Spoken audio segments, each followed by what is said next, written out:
I can't believe y'all do every episode like this. Like what? Just like naked. Nothing on your, like no glasses, no hat. Not every episode. Oh, say damn near does every episode like that. I respect it. In the nude. You know what I mean? No accessories. Man, they gonna see this face. But that's why this nigga started getting the rings. Oh, say needed his accessory. I think. Is that your bag now? It's a phase. I thought this nigga just married the game. I thought you committed. You know what I mean? Because it's on your left hand too. Nigga, what are you talking about? Get the fuck out of here, What bro. you mean? Get the fuck out of here. I'm sorry, bro. Get the fuck out of here, man. That's not your bag. Get you some swag, bro. I don't know. I don't know if I could ever really do the rings. That doesn't really feel like something. Like if I pulled up in rings, I feel like it'd look kind of crazy. Like I'm not gonna lie, you could get it off, but like if I did that shit, I feel like you know what I mean. I'd make fun of you for sure. You'd comment. I'd for sure make fun of you. It seems like it's almost against your. But like, why can't I wear rings? I don't know. I don't want to put you in a box. But You know. Yeah, it just doesn't seem to fit your my player. What if I got? That's crazy. What if I got like a pinky ring though? Like once I got other ice though. If I had the chain, damn. I mean, you can break out this box anytime you want. You know what I mean? All it takes is you to do it, and then within a week, everyone's gonna accept it. That's gonna be you now. Yeah. But right now, I'm not seeing it. I don't know if that's me for real. I don't know if that's me for real. But you know what I mean? I love to see my niggas getting money. I respect it. I see the hustle, man. What up, y'all? Welcome back to the Stereo Vision Podcast. Boy, it's good. Episode 127. Back at y'all, man. Happy to be here. I'm Miles. To my left, I got Osei. To my right, I got Spencer. Gang with me, man. Yep. I'm excited to pod, man. When are you gonna start putting a little sauce on our names? When I really, Do we have to earn titles? you know what I mean? Because I want to give y'all a proper intro. You know what I mean? We got to get there. I don't give myself nothing either. I know. We got to earn that. Yeah. We got to get something. You know what I mean? But Do you think any of us have any nicknames so far that are like worthy? Oh, Sizzle is fire. I don't know about that one. You don't like that Sizzle? I like Big O better. I just don't get. I get so many nicknames that I'm like, my name's already short. You know Who what I be giving mean? you nicknames? Mad people, bro. I feel like O Sizzle, Big O, Don John. Yo, I just nobody don't. calls you Don John. I just Who called you don't. Don John? Terrence. Well, you guys don't know Terrence like that, so you wouldn't know. You know, that's my twin. We locked in. I have a question for you. What's up? Did anyone call you O Sizzle before you came to LA? I feel like I heard it, but it's very frequent out here. I can't lie.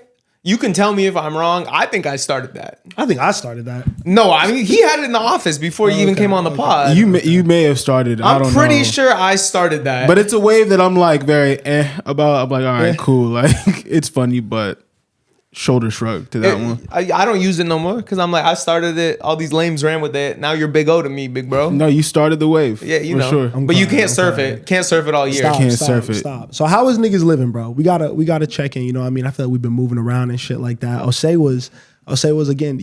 You in your baddie era. I feel like. What you mean? You've been moving like a baddie. The things you've been doing, the places you've been frequenting. I feel like you want to be seen right now. I'm not gonna lie. You showing out a little bit. I'm very visible right now. I seen your story. You know what I mean? Niggas know where you at. For sure. Yeah. No. I mean, you know, I'm gonna post this story regardless. Yeah. He went up to the Bay Area All-Star Weekend. For sure. Terrible festivities from our perspective. I think Yeah. top to bottom, just bad. Yeah, I didn't watch none of it. I never really do. That shit was trash as hell. I mean, like, I saw clips of it. Mac McClung, shout out you jumped over a car and shit. Like, that's fly. That was fire. You know what I mean? Like, I'm never doing that. Didn't Blake Griffin do that 20 years ago? Nah, but like, Blake Griffin jumped over like the hood of the car. Yeah. Mac McClung is 6'2". Like, that was tough. I'm not gonna lie. So how do you feel about like white men taking over Black History Month? Well, shout out Cooper. You know what I mean? That's white chocolate. A nigga like Cooper, you know what I mean? You could tell he be around folks. He gonna be invited to the cookout. So I don't really mind him showing out. You know what I mean? Because he's representing the culture in the right way. Mac is necessary because the dunk contest is terrible. Yeah. It's in a bad place. Niggas is not doing it that matter, and that nigga continues to go out there and show out. So I respect his hustle. You know what I mean? As long as you pay respect to the culture, that's how you get in your Eminem bag. Your who's another good white man? Robin Thicke. Mac Miller. Robin Thicke is crazy. You don't think Robin Thicke is part of black culture? Oh no, I think he is, but I think he's also a part of some other cultures. I don't know his bag like that. I know Lost Without You. I think he's canceled, but it's all good. Ooh. Bad Robin Thicke. I actually don't know about that. Let me not put that out. Let me. I'm still stopping that song until I find out what he did was crazy. I need to go back and listen to a Robin Thicke album. I don't know if I'm ever playing an album. I feel was like you don't care about people being canceled. You still listen to R. Kelly. Why you always want to throw that on my name, bro? I don't be playing R. Kelly. You don't? No. You like in the past like 6 months you haven't played R. Kelly. No. When have you heard me play R. Kelly? When have you ever heard me play R. Kelly? When we were driving here, you were in the car.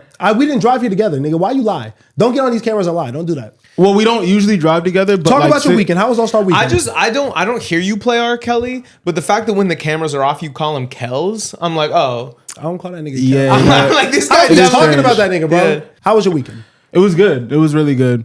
It was cool to be in the Bay for All-Star Weekend. I have been to the Bay a few times now. This is probably my third time in San Francisco, but I feel like this time was the most fun, right? Because there's a bunch of events going on. How are you going to go to All-Star Weekend and leave before the All-Star game, though? Like you said, those games were trash, bro. I didn't go to a single one. I didn't go to the dunk contest. I didn't go to none of that. So, no, I mean, I had tickets, and that was the thing. That was the thing that was fun. What was the motive? The motive? For going to All-Star Weekend? Because it's like, bro, All-Star Weekend falls on Valentine's Day weekend like every single year or around it. So in my mind, I'm like, this is probably like, who knows if I'm gonna be able to go next year? You feel me? Who knows? Because if you have a girl, you can't really be just doing whatever you want. You showed me that when I went to San Diego, and you said, I can't just go to San Diego, bro. You know what I'm saying? Yes, you really changed my perspective on life. You think you think for someone else? You think you're gonna have a little flame next year, bro? I don't know, and that's the thing. He wanted to have the experience. So I wanted to get the experience out the way so that because I have the option now. You know what I'm saying? Would you look for love at All-Star Weekend? No, but I do feel like first you can't look for love at All-Star Weekend because if everybody's there, if you're there on Valentine's Day weekend, you are single, like regardless. Exactly. Like, so you can meet someone else that's single. No, but that's the thing. Like everybody's going there to escape Valentine's Day. So you don't want to try and like finesse around that kind of crowd. Those are like angry people, bro. They're upset. Were you upset?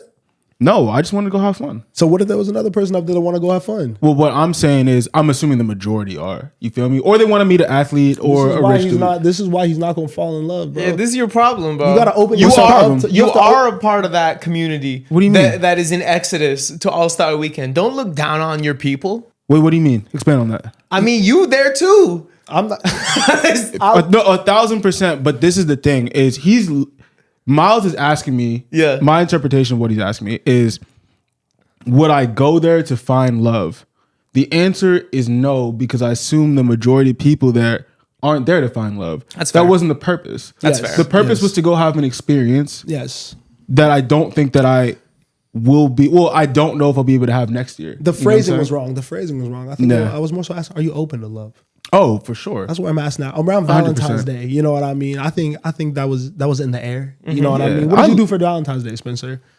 So first, little midday surprise pop up at work. Boom, roses. This nigga's fly. You know what I mean? Like that's just automatic. Bro, I'm not even gonna lie.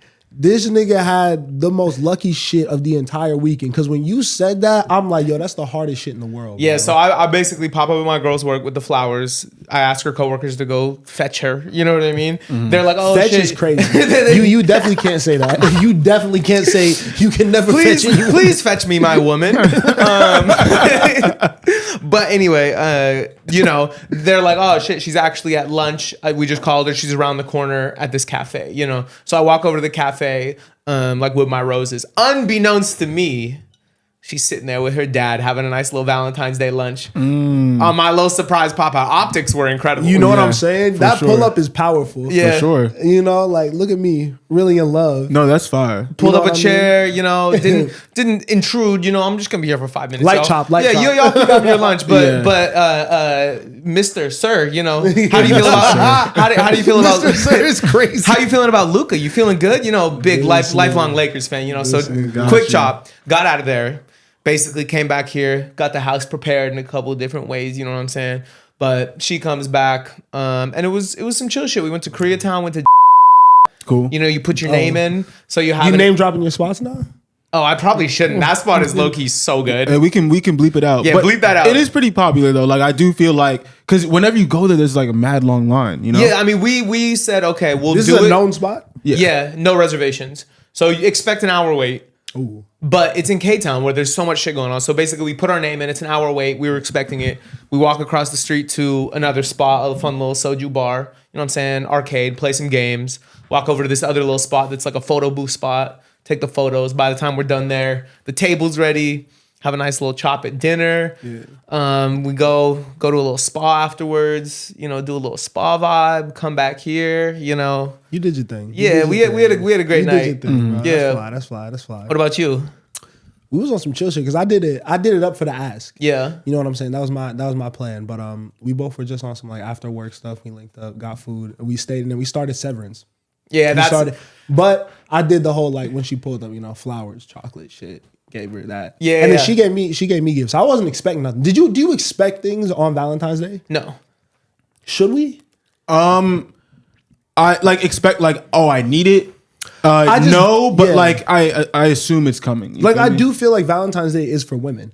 Like you're supposed to show love to women in your life. You know what I mean? I wish my sister a happy Valentine's Day. My mom, you know what I mean? Like, I'm not gonna tell my dad happy Valentine's Day. You calling it a feminine holiday? Huh? You calling it a feminine holiday? Yeah. Is that a bad thing? Is that allowed? Am I gonna get canceled for that? You're not gonna get canceled, but No, it's a medieval I take. No, because I think that when you say things like that, it makes it sound bad, which is stupid out loud. No, you can't do that. I think I just drew out your point a little bit more. No, because I think I said my point exactly. I think you traced your point, and I colored it in. I think Valentine's Day is for women. It is not a feminine holiday. I think that it is catered towards women, and I think it is put in place to show extra love to the women in your life in all capacities. Chat, what do you think? I know you text Terrence on Valentine's Day. Did I text Terrence? Happy Valentine's Day, bro. I don't think I did, bro. To be honest. You ain't text us? You ain't text no niggas in your life, but I bet you texted multiple women. Well, wait. Go ahead. How many happy Valentine's Day texts did you send out? / calls did you make? This is a tricky question. Like 3, but 1 was directed toward me, and it was kind of malicious, to be honest. I got a call on Valentine's Day, like the night of, and it was on some like come over, and I was like, the fuck, like what do I look like? But then it was an unknown number too. Like it was an unknown number. Wait, you didn't know who was on the other end? No, I didn't know. I just picked it up. I was at the Under Armour party, and a number from Maryland called me, and I picked up. And it was just like, come over. And I was like, bro, what are you talking about? And you didn't inquire who it was? I did. I asked. And they're like, how do you not have my number saved? Da, da, da, da. And I was just like, bro, respectfully, like, you don't even know I'm in the Bay right now. Like, you clearly don't know. Like, you know what I'm saying? You don't even know I'm in the Bay right now. You know what I'm saying? Like, you don't even know my life. You don't even know, bro. You clearly not keeping tabs on me because you called me talking about come to Maryland. You didn't even ask how I was. You know what I'm saying? Like, how's my mom? Crazy. But I just assumed they were faded and I hung up the phone. You feel me? Like, we're not doing that, bro. I was enjoying my party. So shout out to Under Armour party. That was legendary. What happened? What made it legendary? Man, me and Monsky were on stage. I think legendary is a term that we throw around way too often. That's not legendary? No. Being on stage? On stage? Ose, I think you attempt to do that once a weekend. Man, but okay, all right. Let's go full in depth to the Under Armour party. That joint was so fun, bro. Sure, it was Your so night fun. with Steph? Well, I mean, Steph was there, you know, but I didn't talk to him. You like dap that. him up? Mon dapped him up, actually.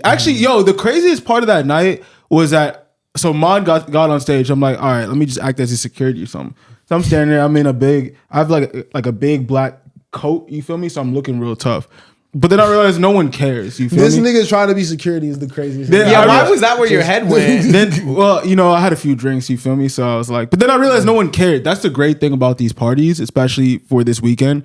I think the music world is so pretentious. Yeah. And the sports world is so chill. Yeah. Like everybody's just like there to have a good time. If you're in the function, like nobody's doing too much. Nobody's like trying to talk to everybody. Like everyone's just there to have a good time. Because I feel like mad athletes look regular. Mm-hmm. So like, you never know like what type of athlete a person is, if they could be, you know? Exactly. You think mad athletes look regular? Yeah. Well, not NBA players. Yeah, not NBA players. Yeah, but imagine like Justin Tucker pulls up. And yes, mad NBA players, bro. Malik Monk. How tall is he? Like 6'4", 6'2". That's still tall though. It's still pretty tall. But that's like my height, bro. And that nigga's not like buff or anything like that. You know what I mean? He's wearing regular clothes. Yeah, respectfully, you don't look like an NBA player, bro. That's what I'm saying. I don't think I'm that tall. I think regular people who aren't built like that, but are probably short, like I feel like it's probably easier to pick out an NBA player than a rapper. Because you can fake rapper. You can fake rapper, but you can't fake athlete. But 90% of the time, if you see a nigga with a big ass chain and sunglasses on, they're probably a rapper. Yeah. Or are attempting to be a rapper. Yeah. All right, I'm finishing my story. Anyway, I'm on stage acting security, realize no one cares. So I just start getting lit, you feel me, dancing a little bit. And then Steph like comes up on stage like around me, and then I like let him pass. I'm like, what's good? And then he keeps walking, and then bro, he daps up Mon.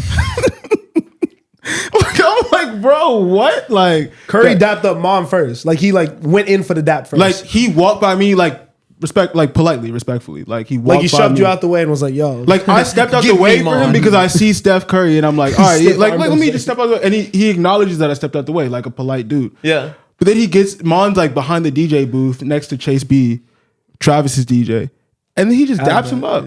I'm like, yo, what was the love for me, bro? I'm right here. Legendary weekend, I can't lie. I mean, some more shit that happened on Valentine's Day is Drake made his official comeback to music. Yeah, he did. Full-length body of work with Party Next Door, some sexy songs for you. The boy. 22 tracks. I think that Drake understood the moment, and I think he delivered, just straight up from me. Off rip, as a Drake fan, I was very satisfied. I feel like he took the moment seriously. I'm glad the album cover was good. Like all the optics going into it, including even for me, the skit was on par with what I expected from Drake in this mode. And I think the party element made it a little bit lower stakes for him. You know, like even if niggas didn't love the album, like it was party and him, you know what I mean? It wasn't just Drake, even though this was a Drake album. Yeah, and I feel like I was happy to hear it when they first announced because I do feel like sometimes Drake needs some guardrails, right? Yeah. Like I think that he is such a big artist right now, and he feels like he has so many different pockets and different fans to please that he will just like go completely off the rails and like make very disjointed projects. I think for me, Her Loss was cool in terms of like an even like sequence project, but honestly, Nevermind was the last great Drake project where he was able to like start with a concept and like go all the way through, and like it felt all like one theme. You feel me? So that's why I appreciated Party, because I felt like every time Drake felt like he was veering off, Party came in, did what he needed to do, and obviously they wrote for each other too. I think that's actually I haven't even thought of it like that, but that's a great point, and I think Drake got away from that with More Life. And remember how that was the first one that he branded as like, this is a mixtape. Because every playlist is what he said. Because everything before that sonically was cohesive. When you look at like Views, Take Care, obviously, like Nothing Was the Same. All those, even though the songs are different and they're different vibes, there's a sonic overall tone to the project that tied everything together. And after that, like More Life era, I feel like he got very disjointed and the reception wasn't, he still got hits, but the reception of projects wasn't as like holistically like, oh, this shit is great. Yeah, and we saw that peak on For All the Dogs. It was just like, bro, it's probably his worst project in my opinion. Yeah. I think it definitely is. Like I was thinking about that this weekend. It definitely is. Yeah, even like early days. Like what's Drake's very first project? But yeah. Before we get into all that, let's keep it on this because the R&B element of this was excellent. I wish it would have dropped a little bit earlier. Just more winter time. This is a very winter album. But we still have a couple more months of that, so I think it's good. And Drake is going to be able to drop again in the summertime, I assume, or maybe like back in fall area. Yeah. But I really, really enjoyed the R&B vibes. I think Party can't be overlooked in this. I think he did his thing on this. He did his thing on a couple tracks. Deeper is incredible, solo by him. I love Mothballs just because of him on the second half. I love Mothballs too. Oh my God. And CN Towers. Yeah, of course. But you want to know my hot take about the album? You chop it after the 10th song. You cut it after the 10th and you have something that I think is received in a lot different way. I forget what it's called, but it's right before the Mi Padre. But you need Nokia. Give Me a Hug is the 10th song on the project. You cut it after Give Me a Hug. But you need Nokia. I would rather lose Nokia and have that project be 10 songs, 30 minutes, conceptual.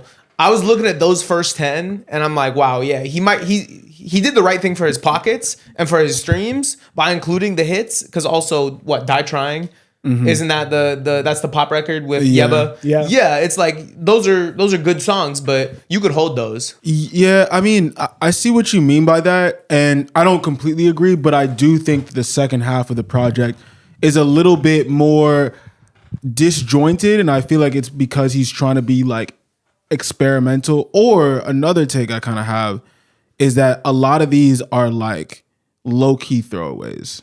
Because besides like Greedy and On My Way and like Die Trying, like a lot of these songs feel just like very like I don't know, like these were they were meant for other projects or something. To me, you cut 16 through 19 with Somebody Loves Me, Celibacy, On My Way, and Glorious. Definitely. Those were fine. Definitely. I like When He's Gone and I like Greedy a lot.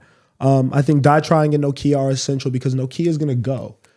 Like Nokia is going to do what it's supposed to do on the charts and on the internet, I think. Yeah, I just think... And deservingly so, bro, because I want to hear an interesting new vibe.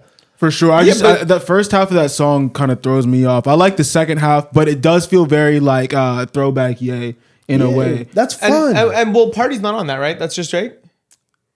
Yeah, just Drake. Save that for your solo project. I still want that song, but I think that hits harder in the summer. It makes more sense on your solo project. And he just gave us, it was a better version of it, but the same album he's given us since Scorpion, which is a bloated album with really high highs and a couple of really bad songs. And an album like that is never going to be like regarded as great. But I don't think that was the goal. But change your goal. I don't think it needs to. What would you say is the goal though? I think the goal of this project was to get back in the good graces of the public, get a couple slaps that catch on the radio and get you back in current rotation with everybody, get the girls on your side again with the R&B shit. Like I think he made every play with this album that was supposed to be made for him to make an entry back into music, and now he could duck off for a little bit and really perfect the album that if he wants to come back properly and be regarded as what he's been working for, has to be critically acclaimed, one of the things that I think you're talking about. So is that why he includes like a Meet Your Padre or a Nokia or even a Die Trying? Because he's like, because he already knows, because we talked about the first half of the album, you can tell that is like a very like well thought out body of work in itself, right? Yeah. Do you think that he throws those songs on there because he's like, honestly, I did so well in the first half of this project, I can afford to take risks and throw these out there. And if one of them goes, then I look innovative. Yes. I think that's what I'm saying. It's calculated risk and it's smart. You can do that when you're at this point in your career. I mean, I don't think of it as risky.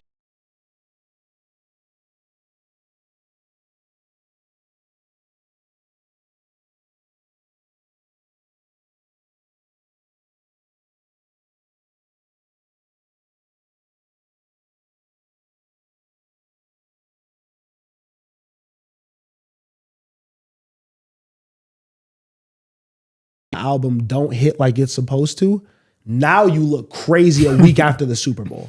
Yeah. Like if Nokia didn't slap, this nigga would look insane.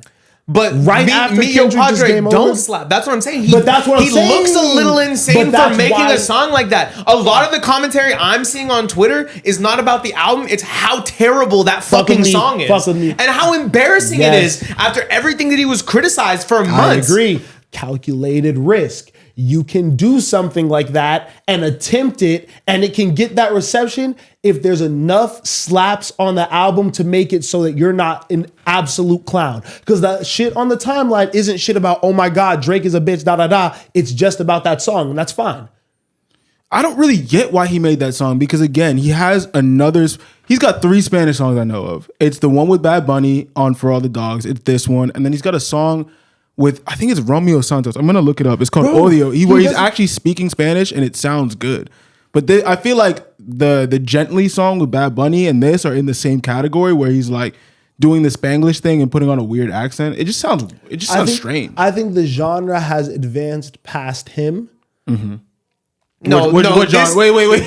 Yeah, that verse is not fly what genre? year. Sorry, my bad. But what genre? I'm confused by I'm what you saying said. like reggaeton, like any of this like Spanish speaking music is like, I don't think Drake could really keep up with it. Now that people are really familiar with the genre, they've all gotten way, way colder. Like Now when Drake come on there trying to do some little bullshit, it's not cute no more because niggas is really fly without you. So you trying to do this shit and like add some sauce to it, it's like niggas don't need your sauce. Right. Like that song with Romeo Santos was let's see, I think it was 2009. So it's like one of those things where he did it a while ago and like people were still trying to find their superstars, And even, you know? because my thing is also like, even if we want to make fun of the Caribbean island shit that he does, that's a culture that actually exists where he's from and people that he's actually been around. He can't play in a field that he actually has never, he doesn't spend any real time with these people or in these places to make music that's going to sound good or authentic to them. So like you could get lucky on a couple of tracks early on, like the Bad Bunny tracks. But then if you keep trying to do it, eventually you're going to get exposed for not really, getting it. Yeah. I mean, I think to be fair, I think the Chino thing, he's been supporting Chino because Chubb signed him to his label PFL. But you can support without thinking that adding you on the track is going to be fly. I agree. They just have another song together on Chino's album, which is better. So I think what we're all saying makes sense, and what I say stands with the weird feature. Other than that, though, let's get back into positives. I feel like I mean, great project, bro. Yeah, Give Me a Hug is excellent. I think Give Me a Hug. Give Me a Hug is so good. I think conceptually, I really want to stand on the fact that I think that's his man at the Garden. I love that take. I think that is Drake's like, these are my positive affirmations. This is how I'm going to feel good about myself. This is why I'm okay with myself. This is the type of shit that I tell myself to get hype and shit like that. And not for nothing, I think that it really is an accurate articulation of where his goals are at right now. I think that's where my take on the album comes from. It's like, yo, this is not for the critics. This is not for the rap fans. This is for the hoes. This is literally for the hoes, bro. For the strippers, for the women. And you see the people that are reacting to it with positively and aren't overanalyzing it. And then Party literally posted and deleted his story. It's like, yo, this is for the bitches, bro. This is not to overanalyze. No, he said, I saw the funniest quote tweet because he said, yo, this music is for fucking. It's not for people to sit down and talk about. And then he said something else that was funny. He called people something funny. I forget the whole story, but somebody quote tweeted and it was like, Party with another cryptic tweet about what his music really means. Yeah, bro. That dude is way too, bro. Straightforward. I can't handle how straightforward he is. That's been the disconnect for me with Party his whole career. And there were some slaps on here. Yeah. But come on, man. So I do think that Party, I know that we could say that he's been like that his whole career, but I do feel like his first project was a little bit more tasteful than these past couple projects he's been releasing. I think to be honest, I think his sound is tasteful, but I don't think the lyrics have ever been super tasteful. The same way I wouldn't say early Weeknd lyrics weren't tasteful. When the Weeknd gets in that bag, he gets pretty vulgar. Party's gotten way more graphic in a way where I'm like, all right, The Weeknd, yes, he gets graphic, but something about maybe his tone of voice makes me feel like, all right, well, this is just like this dude mad horny, but like he's just a horny dude. You feel me? Party feels like I be creeped out low key. Like I'm like, yo. And also we're not gonna gloss over the optics. Like when The Weeknd was doing that shit, he was a sex symbol. To be completely honest, in the Kissland era, he totally was. He's right. And Party don't look like that. And we can't pretend like that doesn't make a difference in the way you hear and see the music. I thought girls were fucking with Party early on though. Am I tripping? They were, but I think Party just what's the word when when you glow up? Yeah. The opposite of that. I think he gained a little bit of weight. I was going to say, Party gained some weight. And then the beard's not really... Party look a little hefty, yeah, and I think he got crazy. the beard to hide it a little bit. He's looking crazy, too. And he looks like academics. They could be brothers. They could be brothers. That's so funny. I'm only talking about Party right now because, like I've said, I haven't fully immersed myself in the catalog, and I wasn't there when he was like doing P1 and P2. So I'm not a real fan. Those are slaps. This was also great. There were really, really high highs and some really other horny moments. Drake did his thing across the singing shit. Again, that CN Tower is incredible. Like, he got another one with that intro, which is always important for him. I am excited for the solo work, though. Me too. But I just don't know. I don't know what the concept is, because now you really got me thinking. Like, I think he does need a motivation, a focus, just like a, I don't know. Because 40 was in his bag for this too. I don't know. Did you look through the credits? Not all the way, but I saw a couple songs. 40's on a lot of it. Okay. Yeah. So for me, this is something I was thinking about recently. Is that because I saw on Twitter, and I hate to do this on this podcast because I know that everyone is doing this and everyone will do this probably for the rest of their careers. But I do think it's worth mentioning. Someone was like, who had the better album, like after the beef, Kendrick or Drake? And I think I just wanted to stop right there because I didn't even read the comments. I was like, bro, this conversation objectively doesn't make sense. Drake dropped an R&B album, a hip hop R&B album, and Kendrick came with like a traditional like West Coast like rap album. You feel me? And I think Give Me a Hug perfectly describes it. It's like, bro, Drake makes music for a much different purpose. And I think when he stepped back into the arena of I'm the best rapper, lyricist ever out, I think that's where he failed. Because to me, it was very apparent even before they got to it that Kendrick was going to smoke him. You feel me? Yep. I think the way that Kendrick delivers messages, I think the way he dissects things, I think the fact that Drake already lost to Pusha T, you know what I mean? Like, I don't think he can step into that arena with people like Kendrick, but I think he can make better music for the club than Kendrick. Yeah, but I also think that you can compare those things. You compare the albums sonically? No, not sonically. It's like, which one did you like better? What was a better body of work? And I think they were both true to where they come from. But I think, okay, yes, you're right. And the sound too. But I think I think it's different fans, bro. I think you like it's fans of different things. Okay, that's the same, bro. There's Man at the Garden and Give Me a Hug are much different concepts. And at the end of the year, they have to pick what is the best album of the year, and it's a bunch of different projects of different fucking genres pitted against each other. And I think Miles is right here. Like you do have to be able to take something for what it is and what it's supposed to be, and judge whether you think it accomplished its goal and if it was a moving piece of art. Because at the end of the day, this is art. So I'll just ask you guys the question straight up. Like, which did you think was better? I mean, I have to live with this one more, but honestly, like first couple day takeaways, I don't look at them too differently.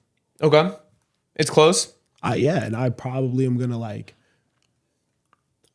I think that it's close and it'll probably end up close, but realistically, I'm probably going to play more songs off this long term than I do off GNX. Okay. Jose? Well, we talked about goals, right? Like, what is Kendrick's goal for this? Well, no, I mean, you don't have to. We don't have to put We don't have to dissect. Just what is a better piece of art to you? What meant more to you? What did you enjoy more?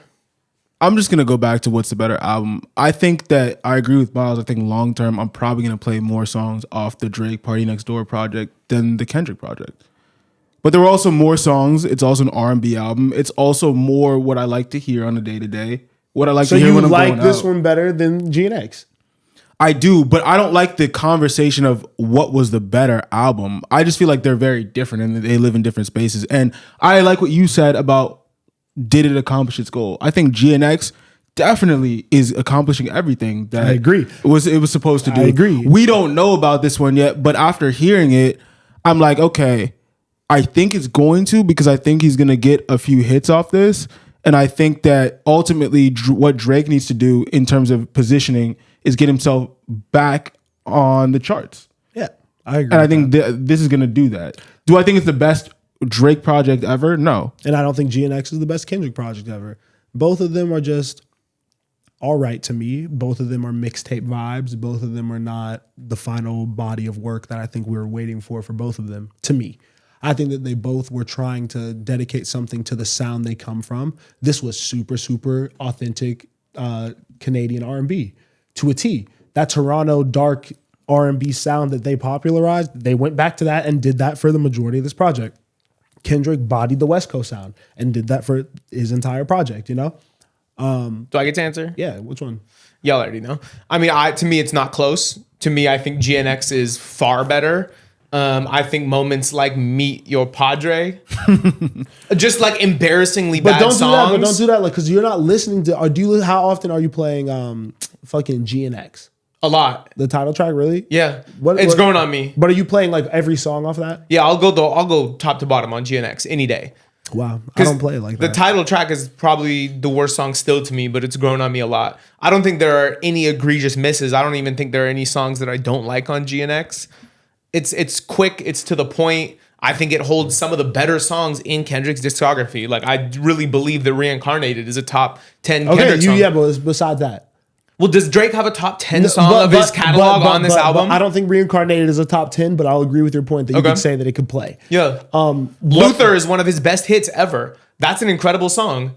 I think Luther. Luther's up there. Conceptually, Gloria, that's like a great, the Heart Part 6, these are like great songs. Those are great songs. But you see what I mean? I think we could have, if people have been watching this podcast consistently, I think someone could have predicted all of our answers because we all want different things out of the music. True. Which is why I don't know. Like, again, we may just be in like disagreement on this point. I think comparing them in terms of like, is this body work better than this body work? I don't think makes sense because I think they're in two different spaces. But I do like the idea of, did they accomplish their goals? So yeah, that's a very good answer. That conversation, GNX is better. GNX is better. And There's slaps on there. GNX is better, and I just really like this album. yeah. And I'm gonna play this album. And that's totally fair. GNX is better. For sure. I think so and too. it's not part, you can't say it's close. You can't say it's close. If you really, really dissect it, yeah. But like, I'm not mad at Drake fans saying they like this more. Yeah. Like, I'll let anyone like whatever they want, and I believe that you'll probably play this more, and I'm not mad at you. I'm gonna play songs off this for a while Drake too. fans not trying to twerk to the dictionary, bro. Yo, we glazed over that line in the reaction. That was so funny. That was really funny, bro. Again, though, we should dead it. I think that we should dead the beef talk. I mean, they're gonna be compared to each other for the rest of their career. And that's fair. And that's fair. But the direct comparison, because before they were on the same trajectory and it was just never really talked about. It was just kind of up in the air. Mm-hmm. The beef happened. It's over with. I think that we should dead that, and we obviously just fell into it, but.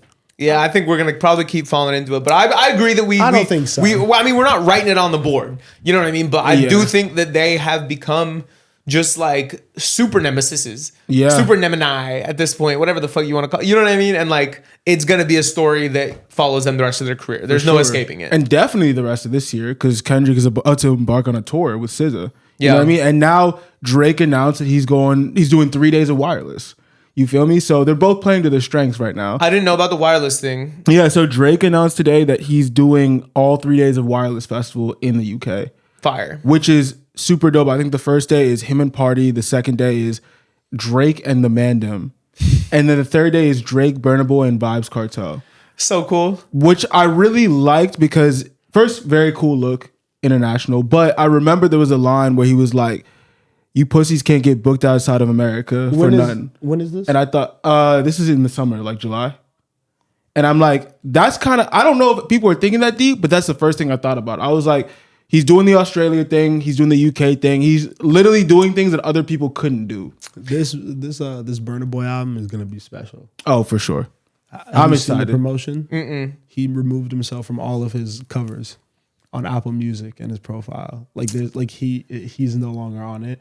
Can we come back to that? I want to finish with Drake, but I have thoughts about that. Yeah. The Wireless Fest is sick. And I love Drake leaning on, like you said, something only he can do and what makes him special. Because I assume R&B night one with Party. Mm-hmm. Drake and the Mandem, we getting Mob Ties Drake all night. And then we're going to get Drake in his Caribbean bag bringing on Burna Boy, Vibes Cartel, doing a lot of dance hall, doing reggaeton.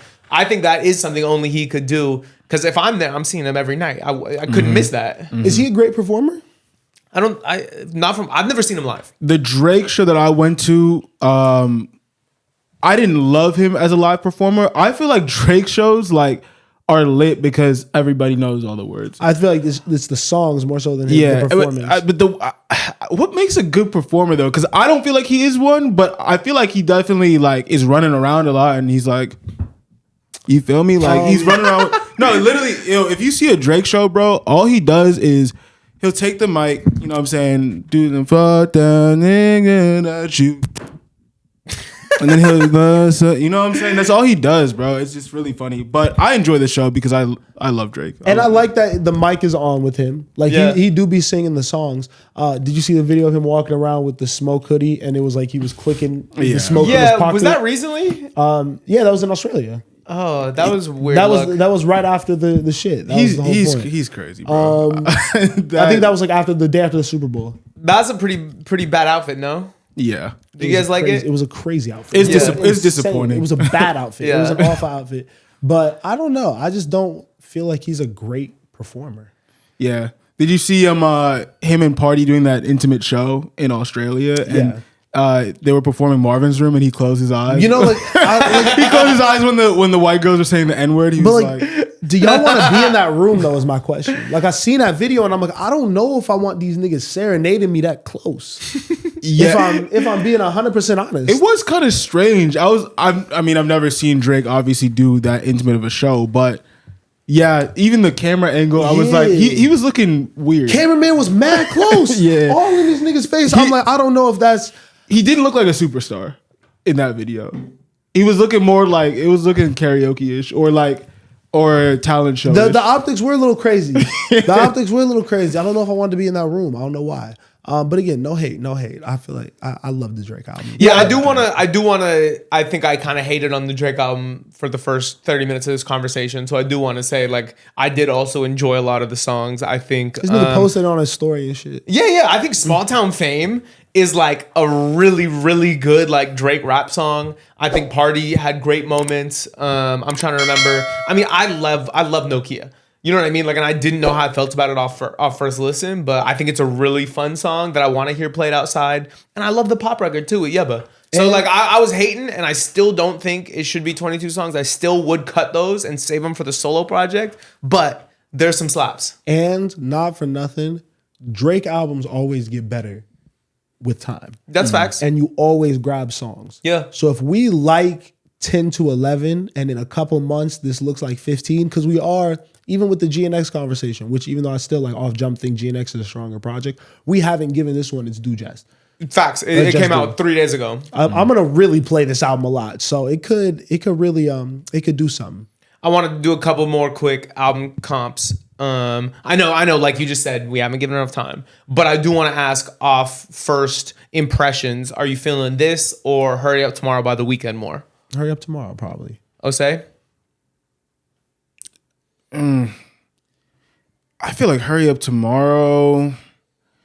That joint has a lot of filler for me. I can't lie. I can't listen to it all the way through. And it's funny because The Weeknd is dramatic, but to me that project is like too dramatic. It's a I like heavy- I like Give Me Mercy. I like Niagara Falls for sure, but I can't really find many slaps outside of like Timeless. And It's shit that I- heavy. It's a very heavy album with subject matter too. Yeah. Yeah, So, I'm like, cool. Like That's again, better album is Hurry Up Tomorrow probably, but I'm gonna play this one way more than Hurry Up Tomorrow. This is gonna get way more spins than Hurry Up Tomorrow. facts. Going I back think to so. Hurry Up Tomorrow, I think that has grown on me every single week and every single listen. Mm-hmm. I think that is a really strong project. So I will go Hurry Up Tomorrow. But yeah, I think maybe I'll pull more songs up this. Yeah, Hurry Up Tomorrow is just sad, bro. Yeah. I mean, I think I always compare it to like After Hours because it is part of that trilogy, and I just feel like After Hours again.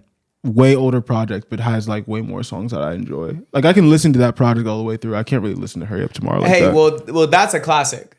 So we got to stop doing that. Because I do the same thing. After Hours is the classic album. Wait, but why can't we compare his work to his work? We just did it with Drake. You're right. can do that. Yeah, you're right. You're right. I just find that like if I continue to compare everything to After Hours, I'm going to continue to be disappointed because I don't think he's ever going to reach that high again. And that's Yeah, but also, you know what was overhated? Don FM. Don don't FM really like it. overhated. Don't really like it. Gasoline, Take My Breath Away. Here We Go Again. Is there someone else? Is there someone else is incredible? I think this very year, slap. this year I've learned how passionate I am actually about marketing.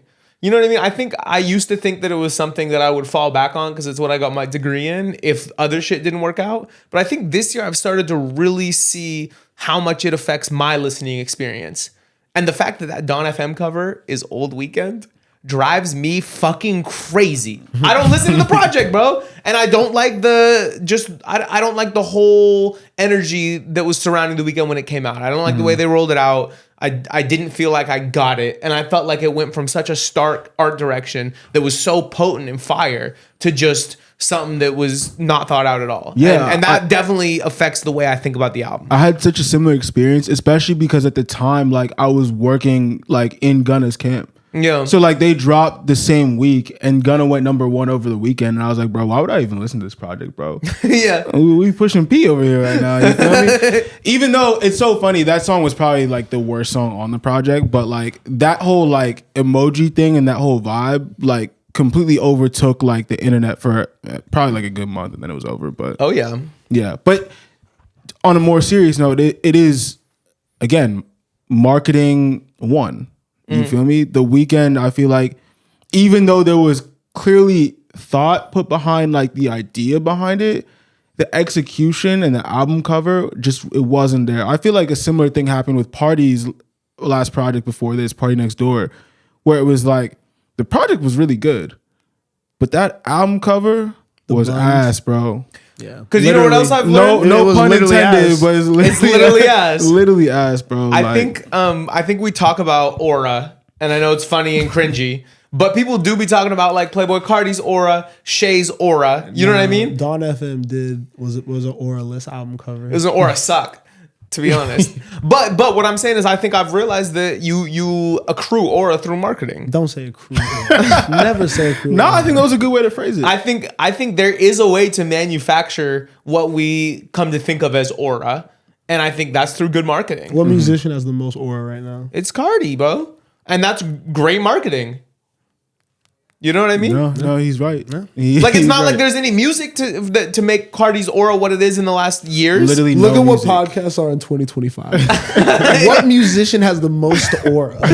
Fuck. But no, it's interesting to think about it because like I think the way that they've marketed Shay in the NBA is like Aura Shay, when Yeah. everyone falls down. Have you seen those videos? Yeah. Edits of niggas falling down when he walks past. I haven't seen that. No, you gotta send it It's to me. hilarious, bro. And I think a lot of it's fan created, but I think he probably has a PR team and maybe a digital He team plays into it a little that's bit now, seeding, too. not only playing into it, but is seeding that content out. Well, you I'm know what? buying those shoes. Yeah, I know you are. I'm getting the shit. They're fly. I want them It's too. tough. You know what I found out recently is that the same people that manage Giveon manage Shay. That's hilarious. That's really funny. hilarious. Yeah. Wow, So, that's funny as fuck. I know- I see it too. I know, like in sports, you need like an agent and all this shit, but like their teams are involved. So That's funny as fuck. You can tell that he takes a lot of plays out of like the music handbook. I think the way that he goes about things. yeah, I mean, and Just with athlete money. it's been interesting. I Yeah. don't know if they're friends or like they knew each other before, but Yachty has been getting super close to Shay as of recent. I think they respect each other through like the fashion shit. Got you. Copy. What's your album comparison thing?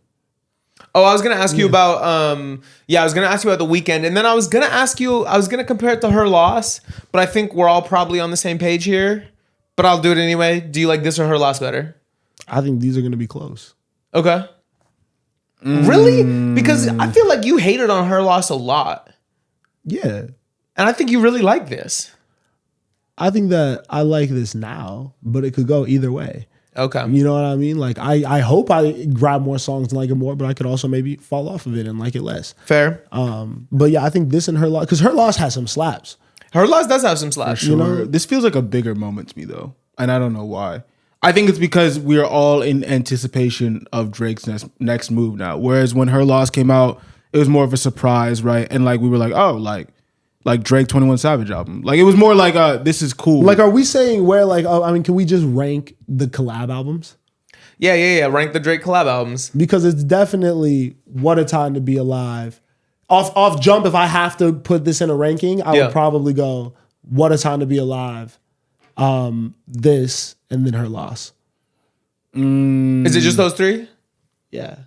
Right? damn it is those three. yeah. It is hard though, because now I'm thinking I'm like, okay, like Her Loss is like when I talked about Drake and I talked about cohesive projects, it's one of his more recent cohesive projects. But I do think listening to this, especially on the trip to the Bay and back, I think I'm gonna play this more, bro. Yeah, I'm gonna play this way more. So than Her Loss. I don't want to put it up above Her Loss now, but I'll be listening to Her Loss like that, bro.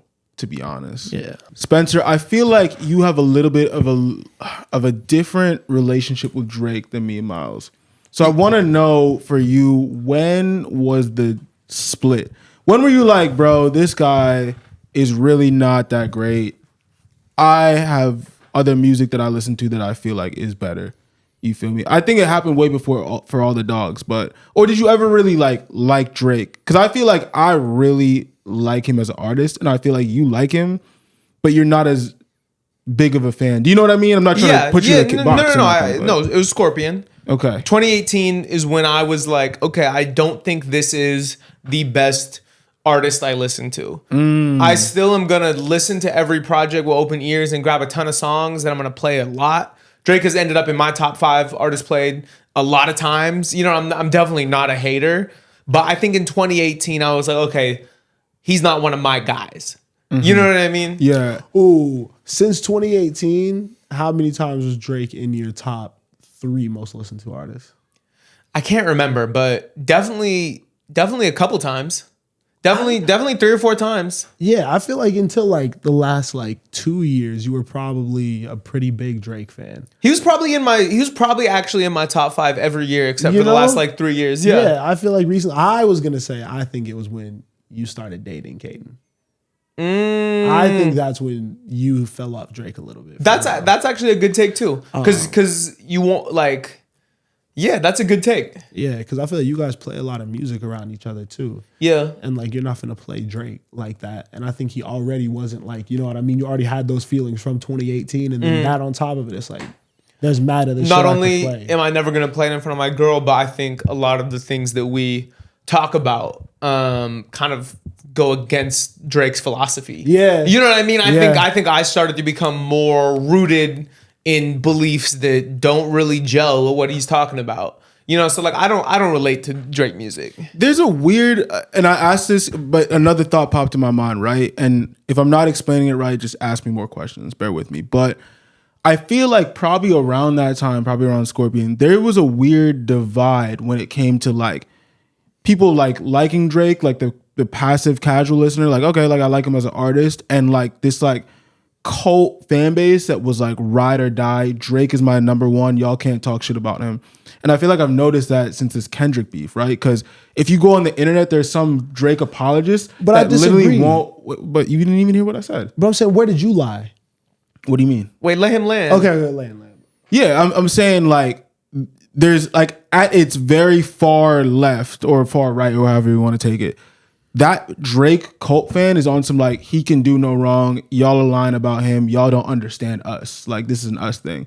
And I feel like that's like a weird internet culture. That's like club culture. Like there's people that live in the spaces that he talks about that are like very like grimy. Like I feel like give me a hug perfectly describes that circle. Yeah. It's like, bro, I'm making music for women, strippers, people that go to club, people that get money, people that get fly. Like I'm not making music for y'all that are twerking with the dictionary over there. It was literally like a career. I love your take. You know? I love your take. Is that is his personality. There is like there was a divide somewhere around then, and I don't know. I think it's just I don't know. I don't know if I had like a complete point to make, but I'm just saying like I see it because there's some people that really just ride or die and like will never fall off that wagon no matter what he does. Even with the song, like if he the songs he was releasing with 100 gigs were objectively bad. I think he has stands. I think everyone has stands. Mm-hmm. Okay, that's a good way to put it. I think those are just his people that go for him. Because I was gonna say like I don't think there was a divide because I think there's mad people like you and me who are just like I really fuck with Drake, but like I'm gonna also call out when he's on bullshit. But like I really fuck with a lot of his music, you know? Yeah, but I've even noticed within myself that like I'm a little bit more than that. Like I'm like, all right, I get disappointed when he drops like what's like 100 gig song that just didn't hit. Yeah, I think like, that's because you like the artist. I feel the same way when Boldy James drops a song and that doesn't hit. You know, or any other artist that I really like. You know, I always want my favorite artist to drop some fire shit. But I think I also am like realistic. Like I could call out when it's bullshit. I'm not gonna force myself to like it or validate why a song is trash if the shit trash. He just ain't hit. You know, there's not this. I don't have this fake. I think when we're young and we come up, we do have this expectation of these niggas to be like superheroes and always drop some fire shit and like never miss. But it's like you could miss with creativity, with art, with albums. Like it's hard to put out a whole body of work that everyone is gonna universally agree is a slap. You know? Yeah. Make this shit that satisfies you. And if we grab some shit, cool. And like, you know, if it lands for the whole general public, then great. But that's not the reality of being an artist. You know, you can't shoot for that or expect that. I feel like I was having a moment with Spencer and you shot me down. You just killed it, bro. How did I kill it? What moment was you having? Man, we were getting somewhere. He was understanding me more. I was understanding and you just jumped in like, you know what I'm saying? It's like we were having dinner and you walked in the restaurant and just sat down. Hey, you're always welcome at our table. You're always welcome at my table, Miles. I'm never speaking to him. I got one question and then we'll let Drake go. Do you guys have a top 5 Drake albums off top of your head? Yeah. What you got? I'd probably say Take Care, Views, Nothing Was the Same, If You're Reading This Is Too Late, and Honestly Never Mind. Ooh, okay. That was my top 5. That's probably my top 5, yeah. I'll stand on that. Because like Nothing Was the Same. Nothing Was the Same is the one that's hard to rank for me. Because when I go back to that, I'm like, oh my God. Like Just Hold On, We're Going Home is that's one of my favorite like Drake mainstream hits. You know? Yeah, definitely. But Take Care, you got to put that in number 1. That's the OG shit.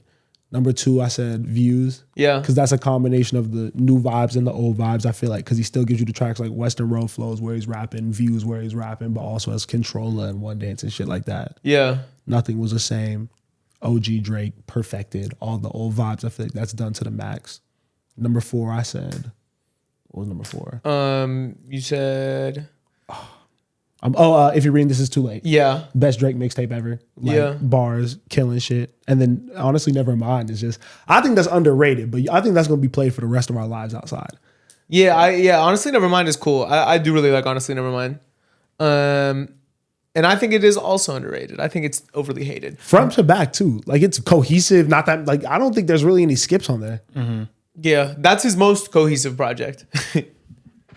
Jose? Yeah, I would probably go Take Care. If You're Reading This Is Too Late. Nothing Was the Same. And it's hard because Honestly Nevermind and Views are 4 and 5. I'm going to put... It's difficult because you said something about Views being cohesive. Not that specifically, but like after a certain era, after the More Life era, he got less cohesive. When I listen to Views, I'm like, bro, there's some songs that really could have been cut. Like there's some misses. Like I think Hype is a miss. I think Pop Style is a miss. Those songs to me aren't good. Wow. I love But Pop Style. I will probably... Yeah. I think Hype's the only bad song. I still probably put Views because there's just so many hits above Honestly Nevermind. I think it'd be crazy if I switched them. But I'm putting the cohesive projects in there. Mm-hmm. The ones that to me, front to back, are great concept albums. Yeah. Yo, Views is a you disrespect. No, Views is a great concept album, but there's some misses, bro. There's some What's a songs that miss don't, besides Hype? bro, I literally said Pop Style. What are you talking about? Okay, besides But that's Pop not Style's a not a miss. miss. That's not a miss. Pop Style's an that's OC not- miss. Just no, because you that- don't care for it, don't mean it's a miss. Besides them two, what else is a Oh, miss? I thought you were asking my opinion. He is. Okay. That's fair. And that's fair. So all right, let me pull up the phone so I can properly go through because And we won't do this for too long, but okay, we gonna give me 2 minutes on Views. 2 minutes on Views. Let's see. He Goes Crazy. Keep the Family Close. 9. You With Me. Feel No Ways. I Don't Like Hype. Western Road Flows is great. Redemption is great. With You, great. Faithful, great. Still Here. We could do without. No, Controller. He just said that to say it. He just said that to say it because you don't need to put Controller, a miss. One Dance. Still here? Grammys could be off that too. And yeah, that's pretty much it though. Hey, Right? I don't love that you song. know, from this- We're cutting Hey. this song. I'm personally cutting the song. You can keep playing it. Me and all my niggas answer not doing gonna well. change though. With Like, gang, I'm sorry. you can With keep gang, it- I'm sorry. you can Me and keep all my playing niggas it. doing excellent. I Like, get can't- flashbacks to being in the old house, like when Solomon still lived with us, and just being all the guys, and that song comes on and just rocking out, rocking out. With gang, I'm still bro. here, dog. With gang, that shit Whoa. That's a, See that to me is like complacent Drake. To be honest, he's not saying nothing. I don't think you have heard this song. Still Here. He's not talking about nothing on Still Here. It's just complacent to me. He's not. He's talking about the come up. Well, you guys also said that Pop Style was a great song, so I don't think we have the same concept of Views. You feel me? I gotta talk to God even though he isn't near me. Based on what is God, it's hard to think that he don't hear me. Hitting like that 30 on my jersey, man, I'm gifted. You telling me that's not crazy? That's complacent bars? Do you really listen to Boldy James, bro? Because that was an insane thing for you to say that was a great bar. Is that not a great bar? Like those are I think those it's a are solid bars. bar. I think it's a I solid think it's a bar. great bar. And you could say that you like the song because it's a hype song. I just don't like the song. But it's a quality song. It's not a hype song. By the way, I think the 3 songs I mentioned are all kind of like in the same vein where you could probably see why I don't like them. I like the more like R&B, the more Caribbean vibes on Views. Like, I just don't think those songs really belong to me. I don't think Grammys needed to be on there. I don't think Pop Star need to be on there. I don't think Still Here need to be on there. But I think Still Here is in the same vein as Western Road Flows, Views. No, because Western Road Flows is that reflective Drake, that timestamp Drake. Still Here is reflective. We're No, not gonna bro. we're not gonna It's do not- semantics. That's not a Do you guys timestamp want the song. right ranking before we go? Go give your opinion. Number 1 is Take Care. Number 2 is Views. Number 3 is Nothing Was the Same. Number 4 is So Far Gone. And number 5 is If You're Reading This Is Too Late. You don't even like So Far Gone like I that. do like So Far Gone like So that. Far Gone is cool. So Far Gone is fire. So Far Gone is the one that I would add if I had to add anything. So you just take my rankings if you had to. If I had to add anything, I like okay. mine. I'm Okay, saying. cool. You know what I mean? Mine is definitely the best. You sleep on Nas, never mind. Okay, yeah. Shout out Drake. Shout out Party. They did their shit. Before we leave, I mean, we're leaving Drake, Yeah. but can we talk about his nation? Yeah. Because have you guys been seeing what's been going on with Canada? Nah. Have you seen any of this? No. So basically, This is white people shit. maybe. I mean, it's politics. It's geopolitics. But yo, you just caught. Never mind. Just keep going, bro. Just keep going. what was it? Me or him? Crazy statement. Was it me? He said. Was it me saying? He walked into it. He walked in. No, you walked us into it. Nah. I You don't said think it's you geopolitics. said I it's thought he was white talking people about- shit, and then he's like, yeah, it's politics. It's I thought he was geopolitics. talking about hockey. Oh, I am gonna bring up hockey, so maybe it is white people shit. But basically, at every sporting event that is held in Canada, there's been a Raptors game, there's been a hockey game, there's been multiple games recently in the last week that have been in Canada. The national anthem is getting just booed. The American national anthem for the first time when it's saying the whole stadium just erupts with boos. The Trump tariff on Canada just hit. It's fully gone into effect. And I've seen a lot of crazy things from Canadian people saying that our media is censoring their true opinions about America right now. And so I think it came to its most hostile moment at this Canadian World Hockey game, which was US versus Canada. The national anthem gets booed to shit the whole time. And then the game starts and there's immediately a fight. And you know the hockey players, you know them, For sure, white they be niggas getting were like, active. nah, not my country. There was like 3 fights in the first like 5 minutes. People just ready to go, throwing people on the ground, punching. Yo, that's fire. Yeah. And then USA kind of smacked them. But- Exactly. So what are we talking about? this is all like trust me bro sources because I heard it on a podcast. But Canadian people, I've seen tweets and I've heard a Canadian podcaster talk about how there's a lot of malicious intent towards America in Canada right now, and they're preparing their military for something, and the United States is censoring this from us, which would make sense because they just got hit with a huge tariff. And like you see the way that Trump is talking about Canada, saying we're just gonna go buy Canada and make it the 51st state. Yeah, he's been disrespectful. You've just been for bitching sure. them. He's been disrespectful. But is he even bitching? I think he's just saying things. He's just saying things. I mean, yo. yeah, no, he's chatting. He's chatting shit. He's chatting shit. But yeah, it just seems like we're about to go to war. Are you guys afraid of Canada? Nah, I've been looking at them like little bro as long as I've been alive. But See, you this know, is the problem. I'm not what you gonna. mean? So that's the American problem. What you mean? We can't be talking about nations like that. I ain't talking about no nation like that. I'm talking about Canada. Like Bro, that. realistically, This is why the people hated on you on the England reaction. All right, bro.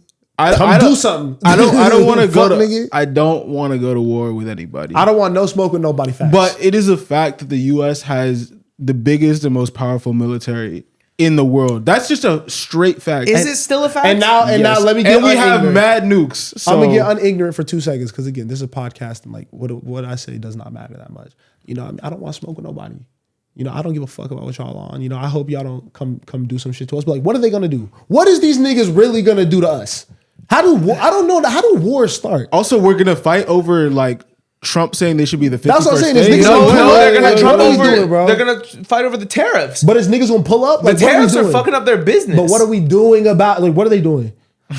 Like, what are they really going to do? I don't know. Just probably boo the national. You know what anthem. I'm saying, bro? Like, I'm sorry if I don't take it seriously. And again, someone educate me in the comment section if I'm taking this way too lightly. But until niggas is pulling up to the border with like guns, what are we talking about? Also, how would that benefit them? To be honest, like we probably. I feel like that's what the olden days was like. Oh, when we had disagreements, we just put up with guns. Yeah, probably. When we wanted the nations, y'all put up to your trap, do something. I mean, I don't think we really need. I don't know if we need much from Canada. I'm trying to think if they're like What's their important main to export? us. But did they need something from Maple us? syrup. Yeah, I mean we make a lot of shit. Do with we them. look like a lick right now? Is my question. Political people, tell me, are we a lick right now? I don't think we're a lick right now. All right, so then we're chilling. Well, if Canada teams up with Mexico, That's what I'm And we saying. can attack from both sides. for a little meet your padre, you know, it could be dangerous. Yo, that Drake, camera's off. yo, Drake really extended the olive branch. He said we have to work together. So you guys aren't scared at all of Canada? Are you I don't know. chatting shit? You ain't afraid of me. Maybe a little bit. I don't want to. I don't know. I like to be cordial with my neighbors. I have to be afraid that they're gonna do something. What are you gonna do? I'm not gonna harp on it. I don't care. Fuck they gonna do? Throw maple syrup at us, bro. Nice. I don't care. What do you think of the Gulf of America? Do you think it's fire? Do you think it's lame? Like calling. I don't know what that is. I think it doesn't. I don't think it improves my life. What is the Gulf of America? It's what used to be the Gulf of Mexico, but Trump changed it to the Gulf of America. He's a dickhead, bro. What do you expect? Bro? I don't. Wait, did that actually go through? I know he did the executive order, but Look, check on your phone. I think those things have to. I think there's some checks and balances that those things have to go through. All right, bro. But then the next nigga who comes in is gonna bring it back. They'll give it back. Give it back to Mexico. Yeah, have What your is it? Gulf. I'm actually curious to what it says on Apple Maps right now. Oh, that's okay. Let me see because I was just gonna Google it. No. See, it's still an executive order. I think they still have to approve it. Who cares? I care. I don't. How do I matters. check this? Just go to where it is and see what it says. Do you know Niggas where don't it know is? where the Gulf of Mexico is off jump. Do bro. you? No, I say niggas don't know. That's so no, crazy. niggas, I but- do. I do. Oh, on Apple Maps it says Gulf of America. Bro, it's official. That's what I'm saying. It happened. I didn't think it went through. That's really funny, but also stupid. Yeah. And they already kicked all the transgender women out of the NCAA. That happened. I did see that. Yeah. Yeah. Yeah. I don't have. Yeah, I don't know, You guys don't have takes on that? I want to stay away from that one, actually. bro. This is the second time you brought up trans people, bro. What's going on? Let's talk about Drake adjacent. Jack Harlow dropped music this week. He keeps dropping at the worst times to catch something. Yeah, what else came out when he did Miss Johnson? I forget. It was something big. Yeah, he just never really he can never really get it off. But I like the music we talked about a little bit in the reaction. Go watch that. But I like the direction Jack is headed in, and I'm hoping that he's entering that phase that we're just saying Drake has abandoned in those early days where he's putting out something that's going to get critical acclaim now, but also is going to be respected within the hip hop cultural community a little bit. Yeah, Do you think he can do that? I do. I definitely think he do it. And I think the singles are really promising. I think they're fun, but like raps that are like stimulating me from like a rap perspective. Why don't it seem like niggas don't care no more about him? Well, I don't think he's making the pop hits. I think if he made another Whips and Chains, they'd care. That's crazy, bro. That's a crazy whips and chains. What's it called? Loving on me. If he made another Lovin' on Me, I think they'd care. But like I think right now he's trying to get in the good graces of hip hop, like you said. I think he's trying to make a great backpack rap album. He just needs to be himself. I think he is. I think he is too. None of this doesn't feel nice. But he needs to be. I think he needs to accept that hip hop may never fully accept him the way he wants. And I think that that's fine because ultimately it's not just because he's white, right? It's because he came out the gate, like you said, more of a backpack rapper. And then his hit song, What's Poppin', was just a little bit more of like a meme. You know what I mean? It just became more of an internet thing. Same kind of way Central C came up in a way. Like different trajectories, but stay with me. Doja, What's Poppin', similarities there. Yeah. I feel like what Central C was able to do very well was that was just not the right way to say No, that. I agree. I like where I you're don't know if going. that was the way to say that, but I just feel like the way that what Central C was able to do for me, at least, was to communicate his story and his background and why he is hip hop in a way that I could understand. Whereas Jack, I feel like he made a pop album.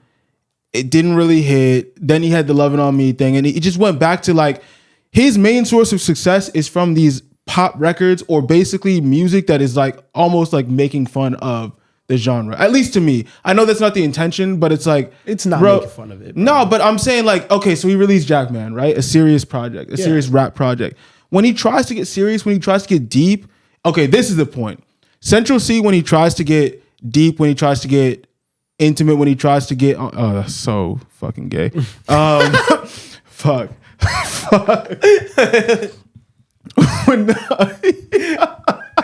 What you know about Central C's Central C, intimacy? Central C has the street element. I'm just and trying Jack to say Harlow that- does not have the street element. Yeah, that's what I'm trying to say. I think Central C really comes from a life where he can talk about some struggle, and I don't think Jack Harlow comes from any type of struggle, Yes. whether it's mental, whether it's like. Well, you he can't lives in say that. positive- You can't say mental. No, but I'm saying when he tried to make an album, when it was trying to talk about some shit, it flopped, bro. Remember that song when he was trying to talk about that girl that got think sexually that- assaulted? let me- That shit was weird, bro. Let me.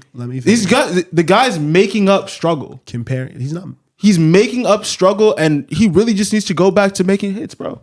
He's a pop artist. Bro, he is a pop artist, and that is okay, bro. He's a multimillionaire. Who cares? Okay. You just want to be accepted by black people. That's it.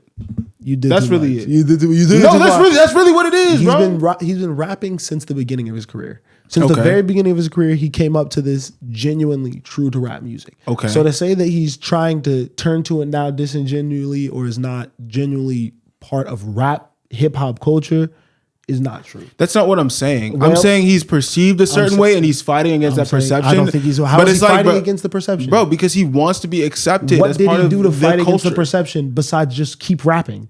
He was the song Jackman. See, now I'm confused because wasn't that the whole conversation we were just having? I think Because now you're turning it on me like I didn't just say what we were all just saying. 'Cause- Now you disagree that he's not trying to be accepted by hip hop. I think that he wants to get in the good graces of hip hop and respected by hip hop. Why? But I think he has always Why? made hip hop music. I think he has always been attempting to do that from the beginning. Why And does he he- just stumbled upon the meme song, like you said, and this pop hits. And I think that even when he made the pop album, the nigga was rapping on everything. That what's the fucking shit? Come Home the Kids Miss Me shit. The pop album that you said didn't land. That's some great ass rap beats. If J. Cole went over any of those beats, that's one of the best J. Cole albums in a while. Like the nigga's always been putting out hip hop music for a while. Wait, are you talking about the commercial album he dropped or Jackman? I'm confused. The commercial album Come he Home, did the Kids before Miss You. Jackman. So you're saying if J. Cole went over those beats that he would? You're saying it would have been a better project? Yeah, like that shit is a fucking that's a rap album. Okay. Even though he had just like it's pop rap. It's But- what Drake. It's Drake rap. So we're saying the same thing. no, He's a pop artist. he's a pop rapper. No, he's a rapper. Is Drake a pop artist? No, but let's stop the comparison for just a second. Just a second. I understand. I understand that there's similarities. I understand there's parallels. But what I'm saying is I think that while Jack Harlow, yes, he's a rapper. He raps. But I think ultimately he's just gonna fall in that pop lane, bro. That's what people want to hear from him. So why is he so pressed on trying to be accepted by a genre that ultimately is not embracing him the way that he wants? Because that's the type of music that he wants to make. Ever since when there was no stakes to this, when there was no eyes on him, Jack Harlow was rapping. So I think he's doing it now and is going to continue to do it, even if it's to the detriment of his career. Because I think that's just what that nigga likes to do. Yeah, I think I agree with that. I think he just loves rap music. Yeah. I don't think he loves the idea of being accepted by hip hop. I think he might be indifferent. Yeah. But I think he likes what he likes. And also, I don't think Jackman was that far off. Like, it had the terrible song where he was talking about all of his friends catching rape cases. Yeah. We take that song away. There were two songs, I don't remember any names, but there were two songs on Denver. that project. Denver was a slap. I don't think Jackman was that far off. I think you do a better cover that isn't. He made a couple cringy moves, and that's what everyone grabbed on. The cover with the trash cans, the song that we had bad perspective. I think with a little bit more development, that project could work. And that's why I said you're overly hating, because I feel like the criticisms of Jack Harlow are definitely there. And we could get into them and dissect it, but I don't think any of that is him trying to be something that he's not or trying to appeal to anybody. I'm just not mad at if that's the biggest like L of your career, right? And you're still a multimillionaire, you're still making money off rap. I just can't feel bad for you, bro. What look L? look at look at Logic, bro, who is actually black. You know what I'm saying? That nigga was never accepted, bro. But Logic Ooh, was accepted. Logic had it for a second. Logic was definitely accepted, yeah. especially on the come up. After Under Pressure, I think that was like a Like people That kind nigga's of. just- but he definitely, I think that he definitely fell off and went pop. I think as he made bad music, and I think that music advanced past where he was at, and I don't think he kept up with what sounds were actually like being current. Okay, so you don't feel like that's a good comparison to Jack Harlow? No, I think It sounds Logic like you guys makes are like a bad Logic beats. fans. You talked to. I was a Logic fan when I was a kid, and then I grew up. Interesting. I Okay. haven't listened to that project in a long time, but I think I could play it today and it would still slap. What? Under Pressure. No, I would never listen to Under Pressure, but I could get some songs off it. I wouldn't hate it, but I wouldn't like it. Yeah, I mean it's a little too lyrical miracle, which I liked it when I was younger. But I think he had two there. Then the Incredible True Story 2, where they're talking about space. Yeah. That's like a dope like concept album. This is shit that like when it was coming out and like when I was younger, I was really fucking with, but now it's a little bit corny to me. Yeah. You know, and I think that Jack Harlow, just to get back onto that point, like if you go back to some of his older work, a lot of his older work, because the nigga has a lot of music out, I think it trends in the corny direction. I'm probably not going to listen to it. But ever since he's gotten into this more pop rap bag, changed the type of beats he's going over, even on the shit that hasn't cracked off like it's supposed to, I see the vision. I see where he's trying to go and I see what he's trying to do and I respect it. And I think he does have the lyrical ability to do it. I think he just needs the right subject matter. And I like the self-evaluation bag he's in now because I think that that's a key to getting something off that's going to connect critically. Yeah. I don't know. Maybe it's also just his tone, but I do feel like when I hear him on the more like pop records, I enjoy it more. When he gets into the like rapping bag that he's been doing lately, it's not really hitting for me. I don't know.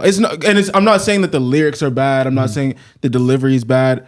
There's just something about it where I'm like, inauthentic isn't even the word because he really is like coming from an authentic place, but it's just like, I don't know, bro. I maybe I just don't like him as like a rap art. Maybe I don't like him as a rap artist. That's not what you're trying to hear. How'd you feel about the Miss Johnson song? A little bit too storytelly for me. Okay. I don't know. Fair. I just, yeah. The songs he's been dropping, again, you know what? I am kind of aligned with you. I do see what he's trying to do.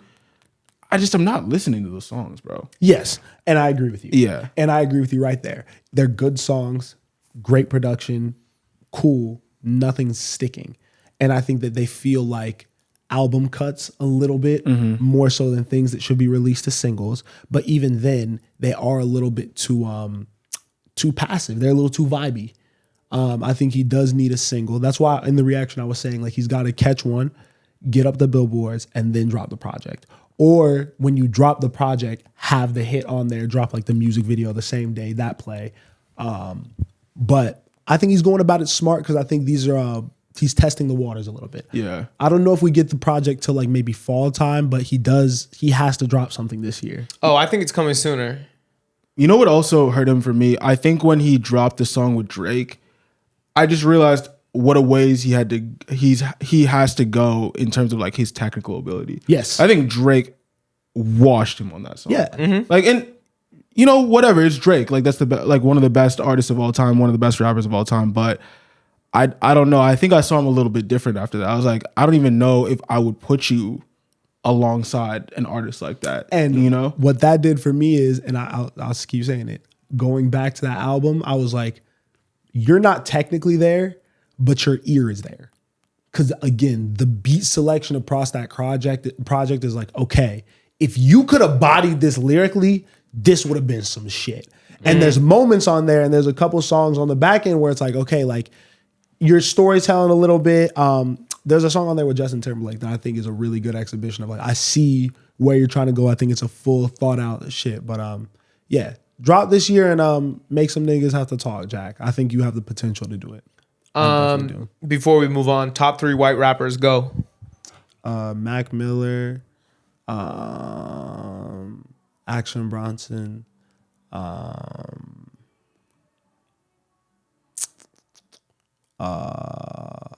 LP from Run the Jewels. You thought so long so you wouldn't have to say Eminem. Yeah. No, and that's hate. Eminem is number 3. Yeah, old Eminem. You could definitely put him in there. What old Eminem? But that's what I'm saying. Old Eminem. I don't know if I would ever listen to Eminem albums really. I don't think I really like Eminem projects. I definitely used to. It's too much. Yeah, I don't think I have 3. I was gonna say Mac Miller and Eminem. That's really it. Mac, Action. I feel like there's another white guy in like the rapidy rap camp that I'm forgetting. I mean, your old Droog, but he's not there. Who's the dude that be rapping with Navy Blue? Irish dude. You know who I'm talking about? Wiki. Yes. Wiki's tough. I fuck with Wiki. But like you can't put him in your top 3 white rappers. You're right. I feel like we are. What about Aesop Rock? God no. Oh, we forgot about like MGK. No, I'm not. Yeah, yeah. Do not forget. Hell yeah. Don't know if he's gonna get the nod. What about like actually, let's move on. You don't want to shout out your brothers during Black History Month? I can't utter the name. No, yeah, let's move on. Well, now I gotta know who you're thinking of. No, I don't want to be the one to bring him to the podcast. Dang. What's his name? Logic. No, it's actually, you know, like when rage baiting works on you and you're like, wow, I know this is rage baiting, but I'm still enraged. Yeah. Do you guys know Tom McDonald? Oh, you're an idiot. Yeah, who's you're an idiot. I don't know who Idiot. it is. Don't talk about it. We're not talking about That's it. what I'm saying. Oh, is it the ginger? No, we're not gonna give it any. We're not gonna get The into one it. that's like, I'm that nigga and I stand on it. No. You know that ginger dude that's been No, going I have on? not seen him. And now we open the can of worms. Yeah, he sounds better than Tom McDonald. We're staying far away. Spencer, do you want to ask your question? Oh yeah. So I saw this this post going around. Look at you reading the question before I get to ask you. Just receive it from me. Pause. So many moments. But So many moments. and this wasn't the whole. I boiled it down, and basically I boiled it down to: would you rather have $5,000 a month for the rest of your life, or a 7-figure career right now? Well, I mean, math, I was good at it in high school.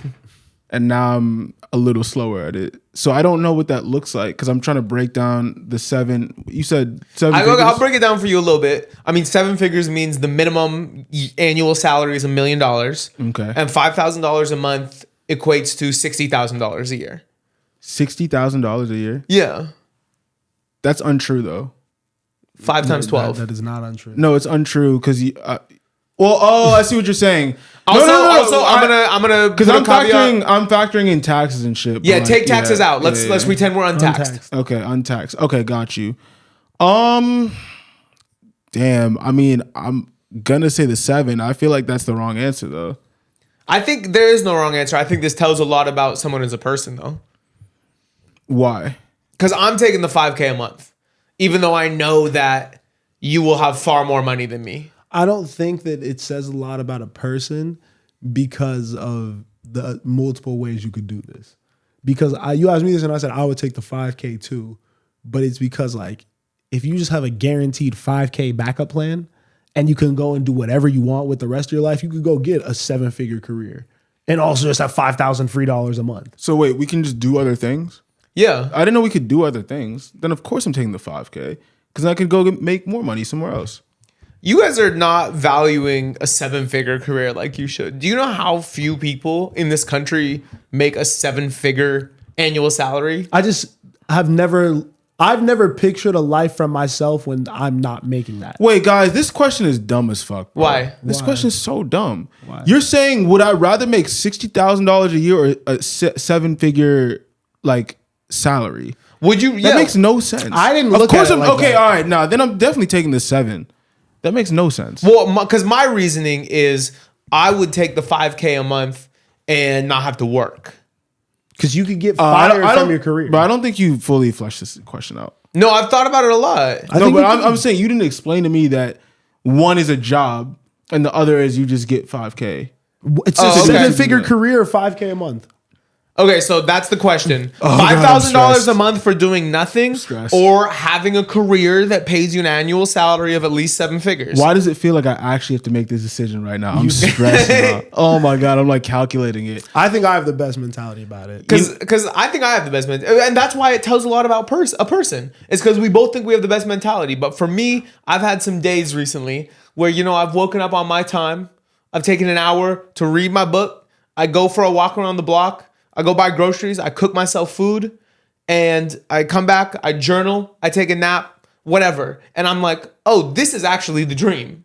This is actually my dream, is being able to do this every day and just follow whatever I want with not really any responsibilities or any work shit to do, but to really just be able to like do whatever I want. And I agree with you. And that's my dream as well. But I think those on those Sundays, I might want to do that. But most days I want to create. So I would like to be able to wake up on my own time, move on my own accord, but be able to like more so create freely. And whatever I want to do and be a part of and make, I can go do, and I have to go the resources to go do it. It's just like kind of. I don't think I can create freely within a job. You make your own job. But like, what do you mean create freely?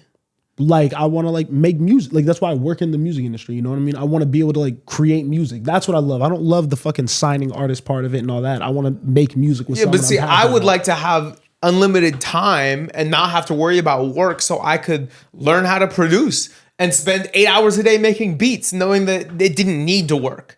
Like, I don't want my art to hinge on the fact that it needs to work. I want to truly be able to create freely, which means not needing to monetize any of it. Well, I think you could also create. Do you think TDE creates freely? No. Why? It doesn't have to. You got to keep the lights on. But I think you got to keep the lights on. And you can keep the lights on independently and doing it straight up. There's no, you know what I mean? I think their operation is very low overhead. I don't think they're like doing anything extravagant, have no crazy offices. So I think they're able to, because they're living beneath their means, make music that they believe in and continue to produce a Ray Vaughn and people like that, or spend 5 years on a Doechii, where they're making music that creatively fulfills them and is what they want to make and what they feel is good, but it's not translating to artist success. I see what you're saying, but also you hear the stories about how difficult it is to get a TDE album released.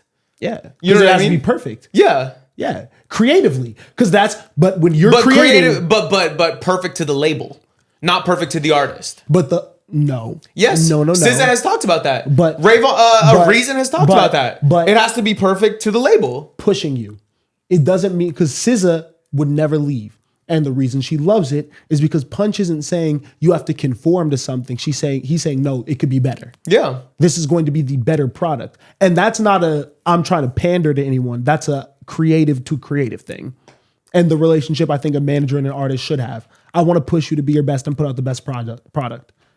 Yeah, I mean, I'm not mad at that, but I think when it's a business, you lose the ability to create freely. When you're commercializing and monetizing your art, you no longer are creating freely. We're commercializing our business. Do you feel like you can create freely on here? No. You can say whatever you want. Get into it. But that's not what I do on a daily basis. I edit videos, and I edit videos that are going to respond well on social media, because the goal is to gain followers and gain subscribers and gain money. This is not where I get to create freely. But when we get there. Yeah. When we get there, are you going to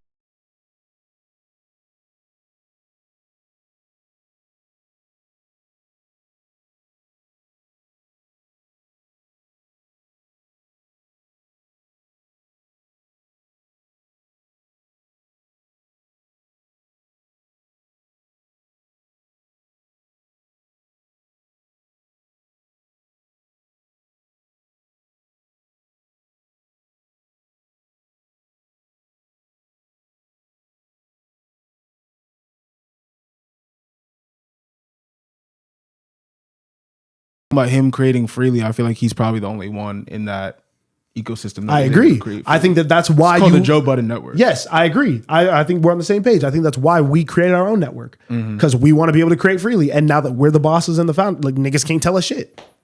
I hear what Spencer's saying.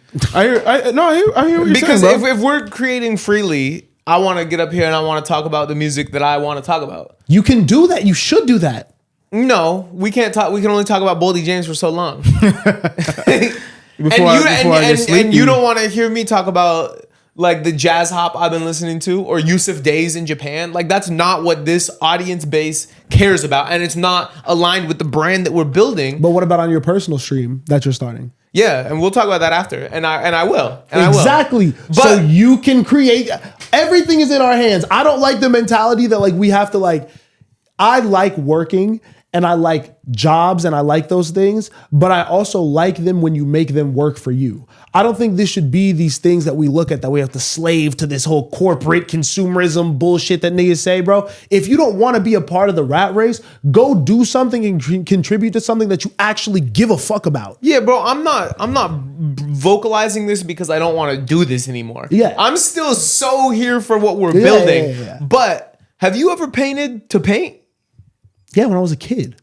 You know what I'm saying? Have you tried it recently? Because that artistic impression is different than podcasting because you want to be a famous podcaster and because you want to get to a place where you can do whatever you want. Yeah, that's hobby. That's like hobbies. Today you could go create freely and do what you want. And the mental, like what you get like on a mental health level from that is different than when you're trying to build something and monetize. Yeah, it's like playing basketball. Yeah. I think that's creativity too. You know what I mean? It's different situation. You know, it's art is everyone has their own hobbies. Yeah. You know what I mean? I don't disagree with you there. I don't think that those things are important, but I don't want to do those things. My day doesn't have to center around those. I want to do those when I want to do them. Exactly. I want to do those when I want to do them. Yeah, all I think you day. can. My hobbies are my favorite shit in the world. I want to exercise all day. I want to play basketball. I want to paint. I want But to are there read. not creative things that you value more than that? Are there what? Like I want to play basketball all the time too, but I want to make an album more than I want to play basketball. I want to play basketball sometimes. I'm gonna play basketball a couple times a week. Okay, yes, and I agree with that take, but I want to make my album more than I want to play basketball. I don't want to make somebody else's album, and I don't want to pick beats for somebody else or just contribute. I want, and what it would take for me to make my own album is not having a job. But and yes, and you have that, and that's where that's where I agree with you on the differences. Yeah, because you have aspirations of creating a personal album. Yeah, so that is how you would fulfill your creative vision. Yeah, for that. Yeah, I have no aspirations of making mine. So the highest degree that I see myself doing that is contributing to someone else's in an active way. That's fair. But I do agree, and that happens in a working environment. Yes, I get it. And you guys ultimately, I think we all want different things out of life, even though we want the same thing here, right? Like we all have different types of goals. Like I know for me, like I feel like I'm always feel free as long as like I can do whatever I want, you know, with a little bit of feedback. But as long as I can put out whatever I want to put out and no one stops me or no one, I don't know, tries to act like it's like weird or different, like I'm cool with it. Like I feel like being able to do the solo stream has let me do that. It's like, yeah, I'm contributing to this, but I'm also just doing my own thing with a little bit of structure, you know, and having guests on and shit, being able to do the parties, being able to like, you know, post random shit on Instagram. Like that shit's fun for me, you know, like being creative, being expressive, all that. But I think that you probably want a little bit more out of your creative, artistic life. I consider myself an artist, but I'm not an artist. I don't make music. I agree with you 100%. Yeah, and you make music, you design shit. You pointed at it like I painted it. Like I painted I think we're creatives and he's an artist. Yeah, if we're gonna put definition to those terms, I would agree with that. Yeah, you know what I mean? I'll take it. Yeah, shit. I definitely. You know what I mean? I think I have ideas and shit, but I don't know if I'm trying to like paint. You know, and honestly, I don't care to do that. You brought up a good point when you brought in the personal stream, because what you just said about what you do through your personal stream, yeah, I think that would creatively fulfill me too, at least on this tip. You know what I mean? On content, on being a creative content creator. Yeah, it's so much fun. You can literally do whatever you want. Yeah, as long as it's for an hour and consistent. So but on the going back to the question though, yeah, the 7-figure career is just like, I think that's gonna just happen. So like I'll take free $5,000 every month, just so like that's my fun budget. That'll be fun. I think that if I have the ability to do nothing and get $5,000 a month, I'm probably gonna do that. Yeah. Because the 7-figure career sounds like it comes with that's restrictive. That's restrictive. So, yeah, I don't need all that. You guys watch Severance? Yes, Can we bring this up, please? Yeah, of course, but don't go deep. Don't go deep because I'm only 4 episodes in. You got to get linked up with your girl and finish that shit so we can actually talk about that. Have you seen that, Jose? I haven't seen it at all. It's the best show on TV. Start it. And you understand me. And so it's very funny me watching it because it is about the whole concept is like work-life balance. And like I won't like this is no spoilers or anything like that, but the basic idea is like they put a chip in your head, and when you go to work, you have no memories of the outside world. You only know what happens in this office, and then the second you leave the premises of the building, you snap back into reality and you don't remember any of the work stuff. So you're living like two separate lives, and like your work person doesn't like go to sleep. They just like every time it's like new elevator trip, da da da. You have an innie and an outie, right? Yeah. And so when you enter work, you go in the elevator and immediately your outie just comes out of the elevator. Yeah. So you basically don't experience work. Got you. Seeing that did just make me really like think about like my lack of work-life balance, and like that is kind of like what it feels like. And I was thinking like, would I do something like that if I was presented the opportunity? I don't think I would, but I am starting to value not being at work at least all the time. None of us would get severed.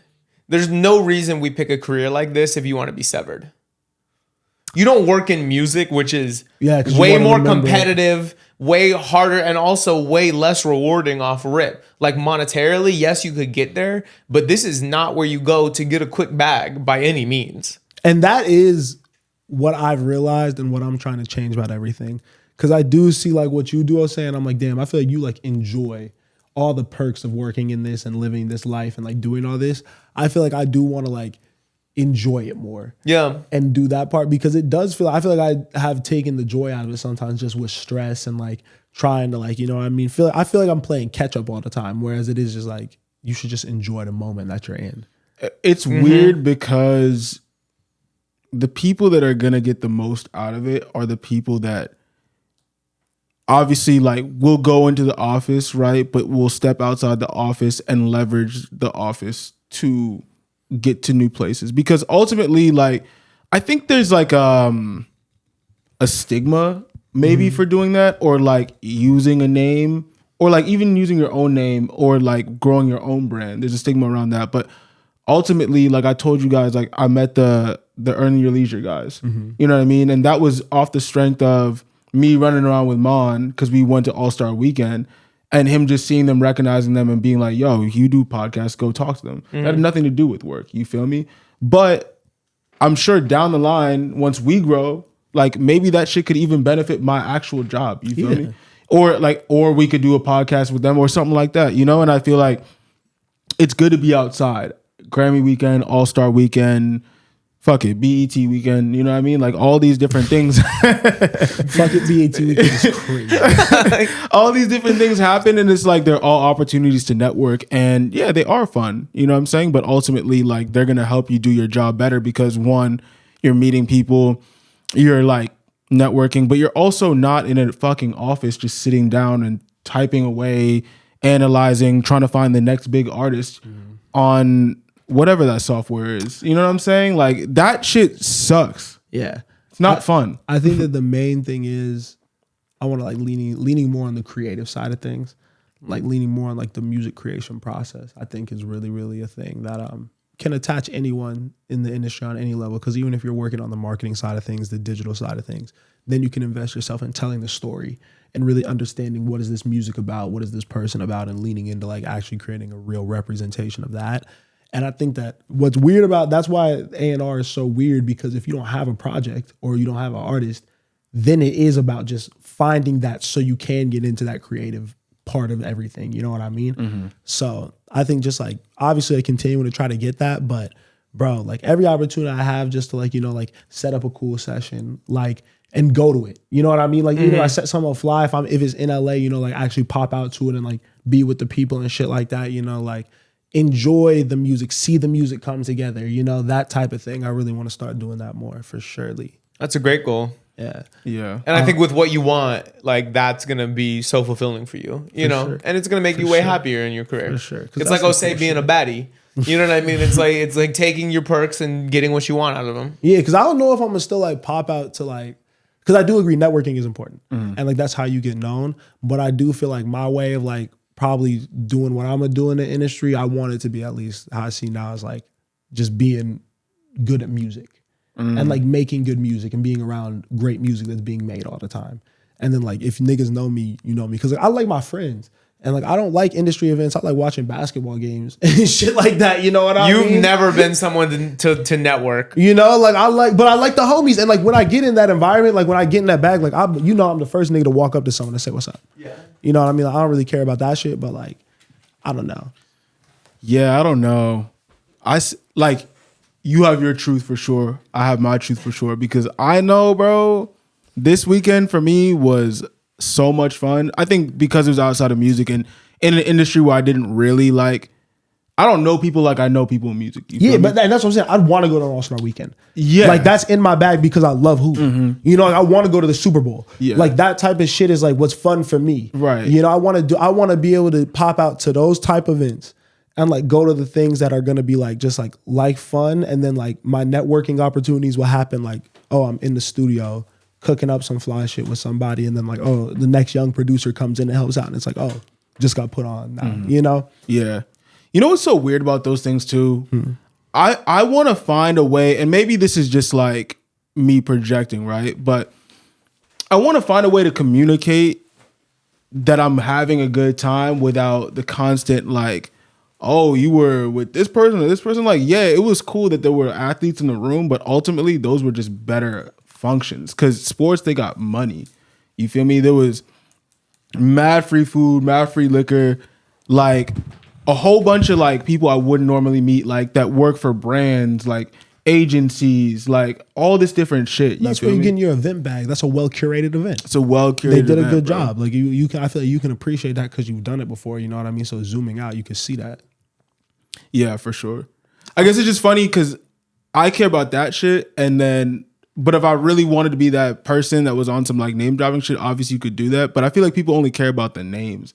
I'm like, bro, I don't even know those niggas. You feel me? Like 100. That's I don't know. we those get niggas. back to remember when I was talking about niggas who post on their story when they work at some shit and like the company drops something. It's like, yeah, like you standing next to these niggas in theory, but like, would you not rather post something, a project that you actually contributed to, and like let that be the focus of how you moving in this shit? You know, because that's like articulating that you're proud of your work, not just like, oh, I'm here. Yeah, and then it also signals that that's what you post. Like when you post the shit, when you post Travis Scott and people know you don't work the project, it's like, okay, so now everything you post, you're just a fan. You know? Yeah, that's kind of how I take it. You know, exactly. I don't actually, because nobody knows what goes on in the building, but I know you ain't do nothing for the Cactus Jack softball game. And so like, you just a fan. And so I don't really take anything you post. But that was an aside. That was a little industry aside. No, but I mean, we're an industry podcast. That's why I don't feel comfortable getting into this because, bro, niggas that are in music don't really love music. Like, and we can low key in it, bro, because I'll be like busting, like, y'all niggas see how I'm doing this, bro. And I could have the worst day in the world, like 10, 12 hours straight, just like working, grinding, doing a bunch of shit. And I'll sit back cooling and I'll be like, just, you know what I mean, smoking or whatever. And I'll listen to a song. And it'll be something I haven't heard before, or maybe something that like I heard like a long time ago. And it'll just be so incredible. And I'll just be like, fuck, like all the stress and like the difficulty of like, fuck, do I want to do this melts away? And it's like, fuck, like I want to make this and contribute to this and be a part of something like this. Not obviously going back to the moment, but making the next thing that's going to make someone else feel like this more than anything else in the world. And I feel like there's mad people who like, it doesn't really mean that much to them. And I see them almost like, I feel like people take it for granted almost working in this shit, bro. Definitely. It's nasty, bro. It's very, very gross. Well, I think, and you can correct me if I'm wrong, but I'm pretty sure I'm right. I think that you can very much tell, especially with us, that you can tell the difference between people that worked for it and that were just handed it. You feel me? I think that's a big part of it because I do think there's a lot of people, and it's no shade, it's just really what it is. It's like, bro, in order for me to get into music, like I probably worked a total of like 5-6 years before I got like my first like opportunity that was an internship. You know what I mean? And I didn't know I was doing it. I kind of just did it. So I got lucky in that fact that I was like kind of just like following my passion and like I was able to put it together. But like the shit that I did leading up to my first internship at Warner, like that was a real fucking struggle. Like I didn't know what the fuck I was gonna do with my life. You feel me? And I think like you guys come from similar backgrounds where it's like maybe you had a clearer vision, but like you really had to like put in hours because you had no connections.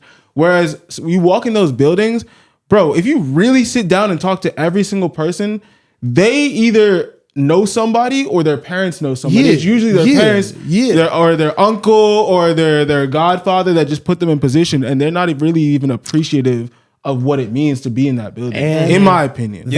And I just watched L.A. Reid talk about this, and this is something that I've seen with you actually.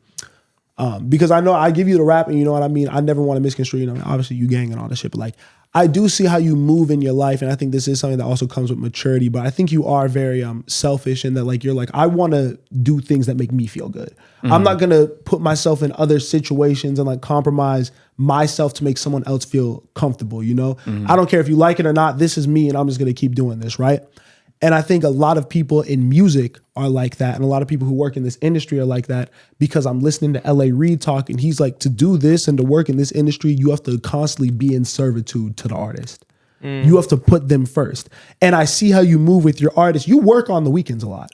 You answer calls, you take messages, text, whatever. Like you are in constant communication with these people. I'm seeing it with me, and that's something that I've had to work with. It's like, yo, like you could have a really hard week and want to take like a day to yourself, and niggas are still gonna come at you needing more on Saturday, Sunday, Friday night. Like it is constantly serving them. So you do have to kind of like protect your own energy in your personal life and be a little bit more selfish and guarded. But like to be in this, you have to give a piece of yourselves to the creative. And I feel like a lot of niggas aren't really down for that, and then the creative suffers, and that's never okay. Yeah, no, the service.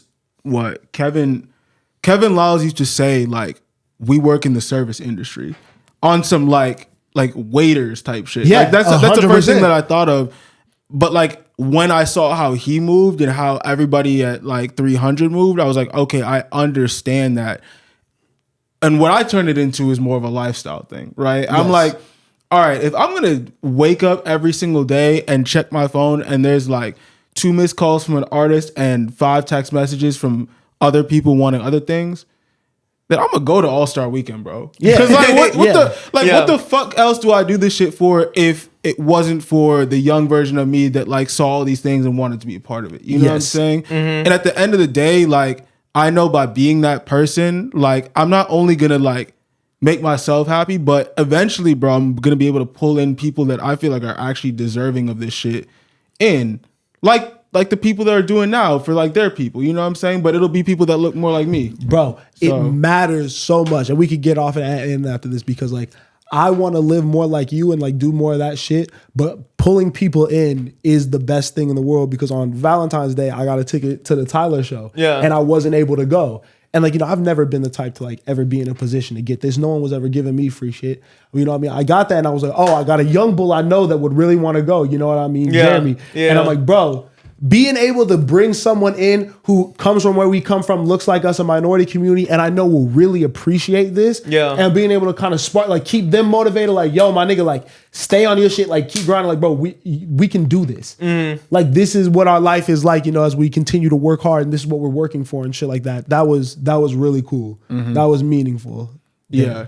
Yeah. And then like Spencer, obviously, you know, we got into like a different side conversation, but like I feel like you are also someone from a background where it's like you didn't have any connections in the shit. You feel me? And it's like it's one of those things that you have to keep fighting every single day to like figure out. And I don't know. I feel like when I meet people like that, I'm drawn to them because I know it's a different cloth. Whereas like the other people, it's like, all right, cool. Like you could be a nice person or whatever, but we ultimately just are not on the same journey, and that's okay. But I'm gonna move over. Bro, I wouldn't have got an internship without him. Literally. Hey. No, I'm saying on God, bro. I didn't even know niggas could work in music. That's what I'm talking about, twin. I think it's very easy to see the difference between the people. Like you said, those are who you're attracted to. I think when I was working at Epic, I figured it out who everyone was in the first 5 days. Because you walk around and you ask them what music they like and what artists they love. And the person that's like, I don't know. I'm working this release. This is really cool. You know what I mean? Yeah. Versus the person that's like, Jay-Z, best rapper, Jeezy. You know what I mean? Like somebody that they're not working at all, but you can still see the fan light up in them. Yeah. Those are the people that I'm drawn to, because those are the people that really love the music, not the clout and the like whole appearance of working in the industry. You know what I mean? 1,000,000%, 1,000,000%, bro. You always gotta have excitement about the genre in general, or like just like the music. Something that has to come first, bro. And something something that's aligned with what the company does. Yes. Because I got the same vibe when I walked up to somebody and they were like, oh, like EDM is my passion. Yeah. And I was like, I love that for you, but this is not the place for you. This is not where you get to exercise that passion at all. I know if this is what you listen to, you don't like none of this. So like that,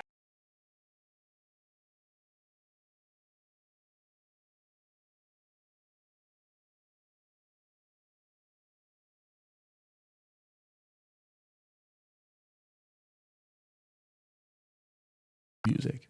Because if you like EDM and that's your passion, but you want to work in music and the first job that opens up is at a hip hop record label or whatever, you might have to take that leap and get your foot in the door to get that name on there to then get to the EDM. That's a good point. You know what I mean? There is that element of things where it's like none of this is easy. Yeah. You're going to have to do things you don't want to do. You're going to have to work projects that maybe you're not as passionate about to get to where you're going, to do things that, again, creatively fulfill you. But I think the key is attacking every project with the same ferocity and being like, this is not only am I serving someone again and doing something to make this artist career better, but now I'm getting reps. Yeah. And I'm getting better at what that's a fact. That's a fact. Awesome, bro. Awesome. Do we have anything else that we need to end with? Do you want to get that last topic off, or should we save it? I think we could save it, honestly. We gone for a little bit, and I would like to think about that one. I just wanted to bring it up because I wanted to shout out some of the people, some of the really great R&B acts that drop Valentine's Day songs. I mean, yeah, there was mad Valentine's Day drops. I mean, Capella Gray with J1, fire. The new Sailor song is incredible. Yeah, Cut Off. Yeah, Cut Up. yep. Yeah, she is who I was gonna bring to the table, but we can talk about that next week. Yeah, I think she's already. I thought after the first song I wasn't sure, but I think she's already proven herself low key. I do think too. She's very talented, and I like the BTS of her and the Summer Walker video, and like she was like directing it. Yeah, she's mad creative and has a great voice. They dropped an album. Yeah, I saw that. That I really like. There's a song on there called Rotation, which I'm like super hooked You on like right that? now. Yeah. I saw him and put me on. Oh, and then Daniel Caesar and Rex Orange County dropped a 2-song EP. With the teeth. Yeah. Oh, listen to Skywater. That's late though. It's been out. Oh yeah, I still got to run that.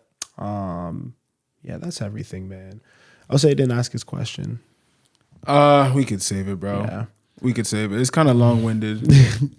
Man, appreciate y'all for watching, man. Like, share, comment, subscribe. Tell a friend to tell a friend. Yart. Catch y'all next one. Peace.